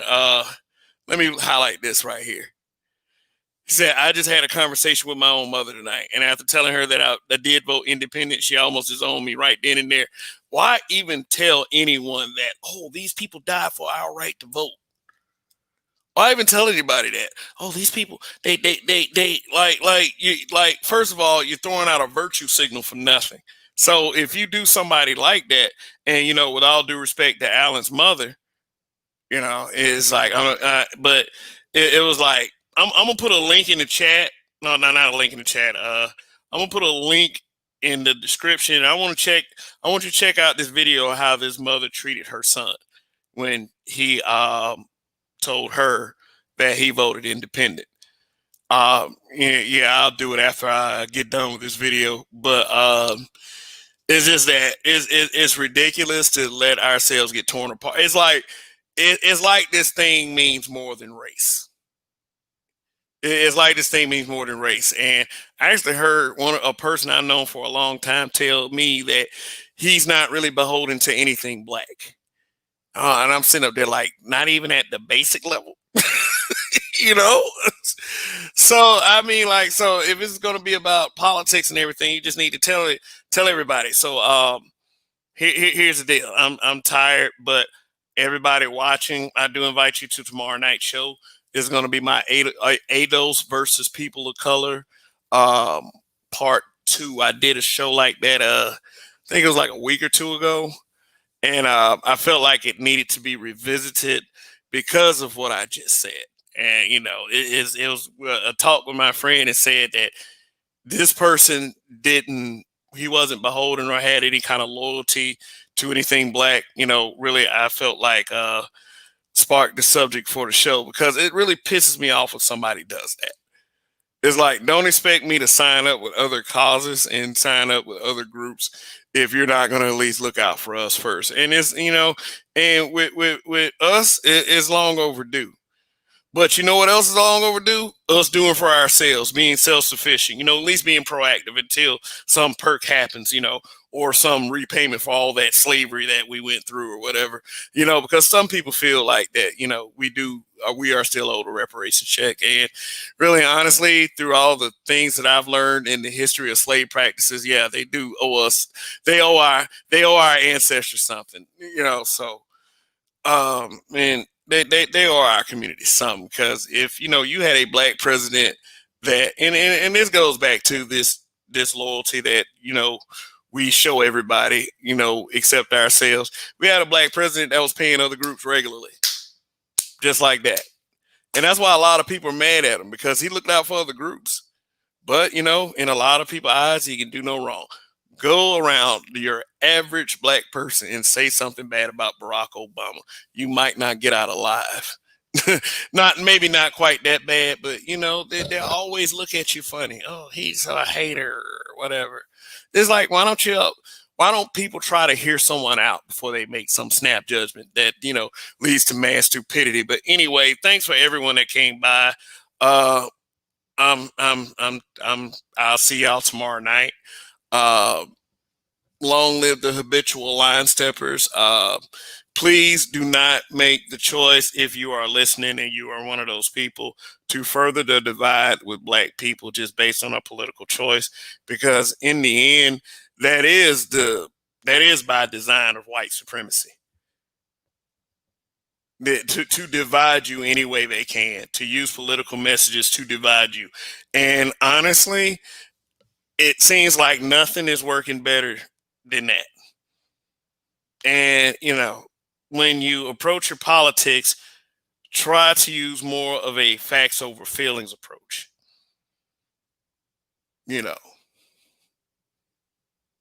Well, anyway, we can continue some of this discussion tomorrow night. And whoever decides to come by. Yeah. Thanks once again. This is Kev. This is Black Man Being Brutally Honest. Long live the habitual line steppers, and Kev we trust. Goodbye.